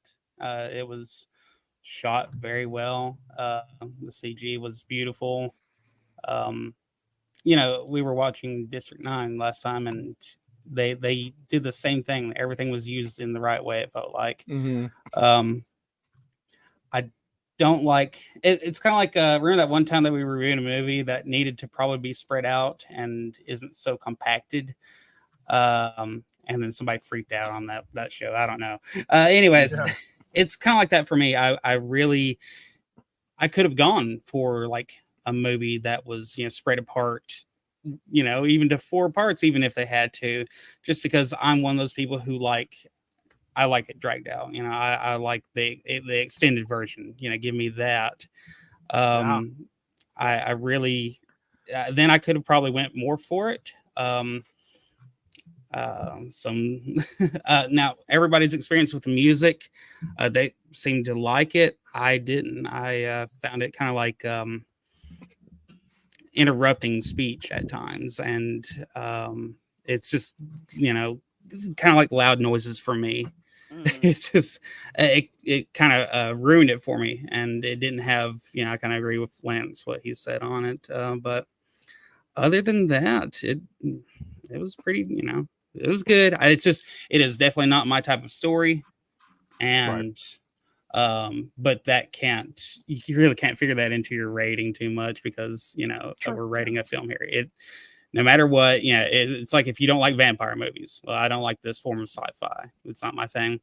So I'm gonna have to at least give it a 7 worm anuses out of 10. I gotcha.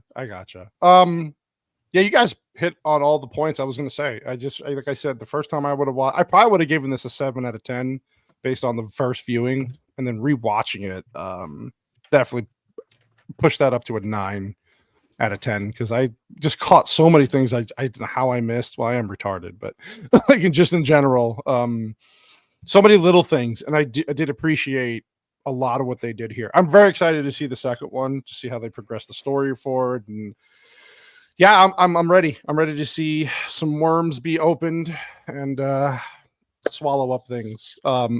So yeah, 9 out of 10 for me. Fantastic movie, and I hope most people liked it and had a great time during the stream. So, Leon, back to you, my man. Tell us what you got coming up, sir, and what you got going on.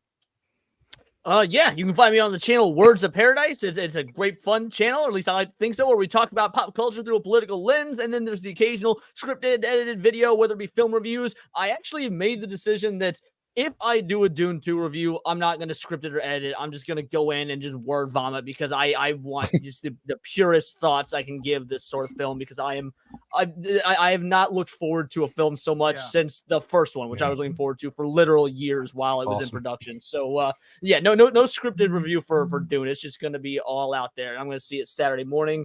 Other than that, I don't know what I'm covering yet. I don't know what the video is going to be tomorrow, because hey, news changes all the time. I've had a busy day being on multiple streams, so I got to figure out what happened behind the scenes in nerd culture today. But you can check out my channel, new videos every day. It's great. We have a lot of fun over there. We do live streams every Monday, and I've started a Friday night show. I technically really early Saturday, so after midnight on Friday, we're doing Neon Leon, where I'm going to try just try and have some fun conversations covering things I wouldn't normally cover on my channel, and really just dictated by whoever's watching at the time, who's probably up and drunk or strung out or whatever at 12 a.m. on a Friday. So yeah, check out Neon Leon this coming Friday, and it'll be a good time. Thank you so much for having me on. I love this movie. I love I got to come on for it. Thank you. Of course, Bert. Anytime, man. Andrew, what do you got coming up there, mustache man?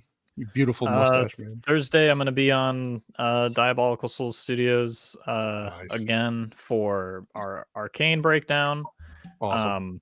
So we're doing episode 6, I think. Yeah. Nice. It's wrapping up the second act of the show, so it's going to be good. Nice. And then I'll most likely I'll do a Dune 2 review, and also Dune 1 sort of retrospective in it, just as the cinematic achievement. So, and then after that, like May something, Temple of Doom critique, which I keep talking about. Still, it's like, wasn't that like a year ago when you said you were gonna? Well, yeah, but then I figured out that May 8th is the 40th anniversary, and I want to rain on everyone's parade. So okay, that's all right. I hate that movie anyway, so you're not gonna hurt me. Yes, more people on my side. Not a fan. Yeah, look out for that. That'll be awesome. Thank you, sir, for coming on. Always a pleasure, my man. Yeah. Lofty, please. What do you have coming up? I have a stream on Wednesday. I don't know. I'm not talking about Dune because I'm waiting until everybody sees it. So next Wednesday, I'm going to be talking with Nerd Cookies, I believe, nice. And a couple other channels. And this Wednesday, I'm probably going to be talking about Final Fantasy VII because it comes out in Thursday, and I'm going to be breaking down some of the most embarrassing articles ever written in video game history. Woke has gone way too far. And people are calling for gay representation in Final Fantasy, and it's going insane. Anyway, I got to talk about it. Wow. Yeah, dude. People are like, I wish journalists are talking about how Aerith and Tifa, they want them to be gay, and it would just ruin the entire story. Anyway, Jesus. Wow. Jesus Christ. Other than that, yeah, have some balls. Make Barrett gay. God. Yeah. Oh, Right. there you go, Vex. See, there's It's your. dumb. That's why Copa hated this. You were asking why Copa hated. Dune. I There want you go. legitimate reasons though. I mean, Because of the world building. But It's what too does much that world mean? How can you have too much world building? No. Vex, you don't understand. Any You world don't building understand. at all. Wait, Copa Any doesn't world like building at Dune? all. No, he No, doesn't he like didn't. He Dune. thought it was Building, mid. 'cause he's He said it fucking looked good, but retarded. it was a mid movie. I feel like Copa has way more bad takes than I do, but he doesn't get credit for any of them, for like nearly as much as I do. Crazy. No, he's Italian. No. It's funny because Listen. you kind of look like Copa right now with the bald head. So. Oh yeah, yeah. Oh, they see. He's there. You go. See. Mm. Oh, Copa. Oh my God. Bagface. Baby. Tell us what you got coming up, sir. Are you still working on your big video there? What are you doing with that? Yeah, it's on pause right now. Fuck, I love that GIF so much. All for you, baby. So much we love you. I don't know. I don't know. I probably I'm joining Scene Invaders. So I'm gonna help nice. them with some videos. So I did a video for them today about Dune 2, which I Nice. have to edit, and then I have to edit a bunch of Cynic stuff because apparently Lofty just decided that he's too Does it good not for work that anymore? now. I'm just okay. tired of him. I'm tired of that guy. I'm kidding. I have too many. I have too much going on, man. I got to do my own Dune review. I have to do a review of this Korean show on Netflix, and I want to do a video. It's too much to talk about. I can't Yeah. can't do it, man. Can you It's do okay. I'm Superman. I can do it all. it? Okay, But, bro. Well, I'm Batman. So let's fight. There's some Stuff, Lockie. some content. Have you seen the Korean horror found footage film Haunted Asylum? No. I could not believe how much I fucking loved a found footage film. It was. Wait, is that the one where they go into the asylum? Haunted Asylum? Yes. Ganja. Oh my God. Yes. I That's, can't yeah. No. remember the Yes. names. That's exactly the one. I Yeah, watched loved that it. Teacher. and it was fucking awesome. Yeah, husband and I watched that one and we both loved it a lot. Was Dude, really I could not surprised. believe that. It was like it's the first found footage film since like Cloverfield that I loved. It was great. Nice. Okay. I'll have to check that out. Yeah, I got Backface, sir. nothing else. If anybody You wants to haven't- go watch that really long video I did about dying Dude, it was really kids, good. Feel It free was to really put it on good. It Bagface. is worth. Excellent. Everybody It is so- should take a look at that. Yes. And yeah, just give Cannoli some love. If you didn't like the stream, like the stream. And I love being Thanks, on here. buddy. It's like my second family. So thanks for having me on. Of course, dude. Anytime, man. Commodus White Bear. What you did it, you put out a video right before the show. I think it's your best meme video, by the way. Yeah, thanks for everybody that got to join the premiere. That was my first one, so I broke my little YouTube cherry on that. So yeah, it was fun, and yeah, so check that out. It's for the month of February. It's the only video, so check it out. Yes, please do. It was fucking excellent. Vex, you wordsmith, you. What do you got? What do you got? What do you got coming up, Kanye of our group. my lady? Yeah. Let me change my avatar real quick. Okay. Oh, jeez. This is what they want for Final Fantasy VII, guys. There you go for the ladies. There you go. If that was Final Fantasy VII, I'd help play me. it. I'd play it. Get me out of here. Oh That is God, help crazy. us all. He's out. AI is awesome. Did she get rid of it? Oh, good. Yeah, he's hiding. Hold on. Okay, so I have a stream with Cynic on Thursday. Nice. It's just gonna be a chill stream. I don't know what's going on. I don't even know if we settled on a name yet. So there's that. I'm working on a True Detective Night Country review. I'm hoping to get that out this weekend. Yeah, I was gonna try and just like pump it out this past weekend, but then I started really nitpicking it and like drawing all the comparisons to season 1. I was like, no, I need to take my time with this. I can't. I'm rush this getting one out. roasted in the comments for my fucking True Detective Night Country video. Like, I didn't even review it. I just talked about Nick Pozzolato's opinions on it. Like, when he was talking about how he didn't like it. It's got like a 60% like ratio. People are furious that I was like, hey, this dude didn't like the show that he bastardized. That was his original work. Like, people are super fucking retarded. So, like, I was week by week, I was doing the episode reviews of Scene Invaders, and like every week in the comments, you could see, I really don't like this brown chick. Like, she's bringing down the stream. Like, just be helpful. I'm just like, look at what happened, guys. Look at what happened. Jesus Christ. I don't like this brown chick. Wow. Yeah, people are really standing that season, and I don't understand. So that's why I'm just like, I'm taking my time and I don't going understand back why. Nobody I know who I respect who's watched it actually likes it. So who the fuck is No one liking that this I shit? respect. Because of watching Lex like play on Twitter every week. Because I was gonna watch it. I genuinely love all 3 seasons. I know season 2 is not very good, but I love it anyway. Seeing Vex talk about True Detective Night Country on Twitter was enough for me to be like, you know what? Fuck it. I'm not even gonna give it a shot. I trust Vex. It has a massive following, everybody. Yeah, I get it. Massive. Absolutely massive. And I don't even hate it. And I don't like it, but I don't even hate it. I kind of understand why people like it. I straight up hate it. It's a bastardization, in my opinion. I'm season 1. Yeah, and I keep telling you to. You. I know. Retard. My God. Fucking retard. Oh my God, Copa, why did you get on the stream? I would rather hear this, than read it. It'll be another 3 hours of Copa just I hate this fucking movie. Yeah, he missed the cocaine desert, didn't he? Yeah. Right. Other than that, yeah, I got nothing else going on. I think I might be joining you guys for Constellation reviews starting next week, Bagface. Nice. I'm really digging that show. I gotta catch that show. I gotta start watching that too. Yeah. It's good. It's real good. Yeah, I'm gonna check it out. Yeah, I'm really enjoying it as well. I'm pleasantly surprised.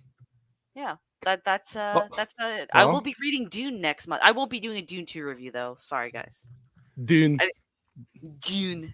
Yeah, I'll be seeing it on the Monday, and yeah, it's just I waited on Oppenheimer even though it was still doing well, and that was like one of my worst performing videos, so I'm just not going to bother on Dune 2. Bless your heart. Yeah, I understand. Well, yes. Let's see. For MMM next. Actually, I'm sorry. I'm going to be on the Gord King show tomorrow with a nice panel, and we're going to talk how old this is going to age me. I'm going to talk about an 80s classic, The Breakfast Club. So I'm really looking forward to. I just recently watched that for the first time. Yeah, great movie. What do you think as a Gen Z? I love it. Yeah, it's a great movie. A W take from Andrew? What the fuck? What are you talking about? It's the mustache. It's the mustache. It's a great movie. It's my favorite John Hughes movie. It's one of my favorite 80s. It's one of my favorite movies, period. So I can't wait to take a deep dive into that. It's a fucking great movie. Yeah, and I love it. It's cute. I like it. Makes out with his cat. It's great. It's cute. Is that what you just Don't said? judge, man. No, it's good. It's a good movie. You're right. I love you, Bagface. And then next week on MMM, we're switching it up. We haven't done an animated movie in I think yet, right? So I really love this. Every Marvel movie you've covered is practically animated. That's true. I love anime. I love this movie. It's my favorite comic. It's my favorite DC animated movie. We're gonna do The Dark Knight Returns because it's fucking peak. It's fucking peak. There's so we're gonna Nazi titties in that. There's a Nazi titty villain. Yes. So we're doing that. We got Gord King, Jacob Ironside, and Gooch, my man Gooch Jay, because he's a massive Frank Miller fan. So I can't wait to do that. Fantastic movie. It's an easy rewatch for me. So make sure to tell Gooch how much you love Tom King. You want me to tell him that? Is he going to shoot me if I say that? I want you to tell him how much you love Tom King. Yeah. I don't want him to kill me. So why would I do that? So I'm looking forward to that.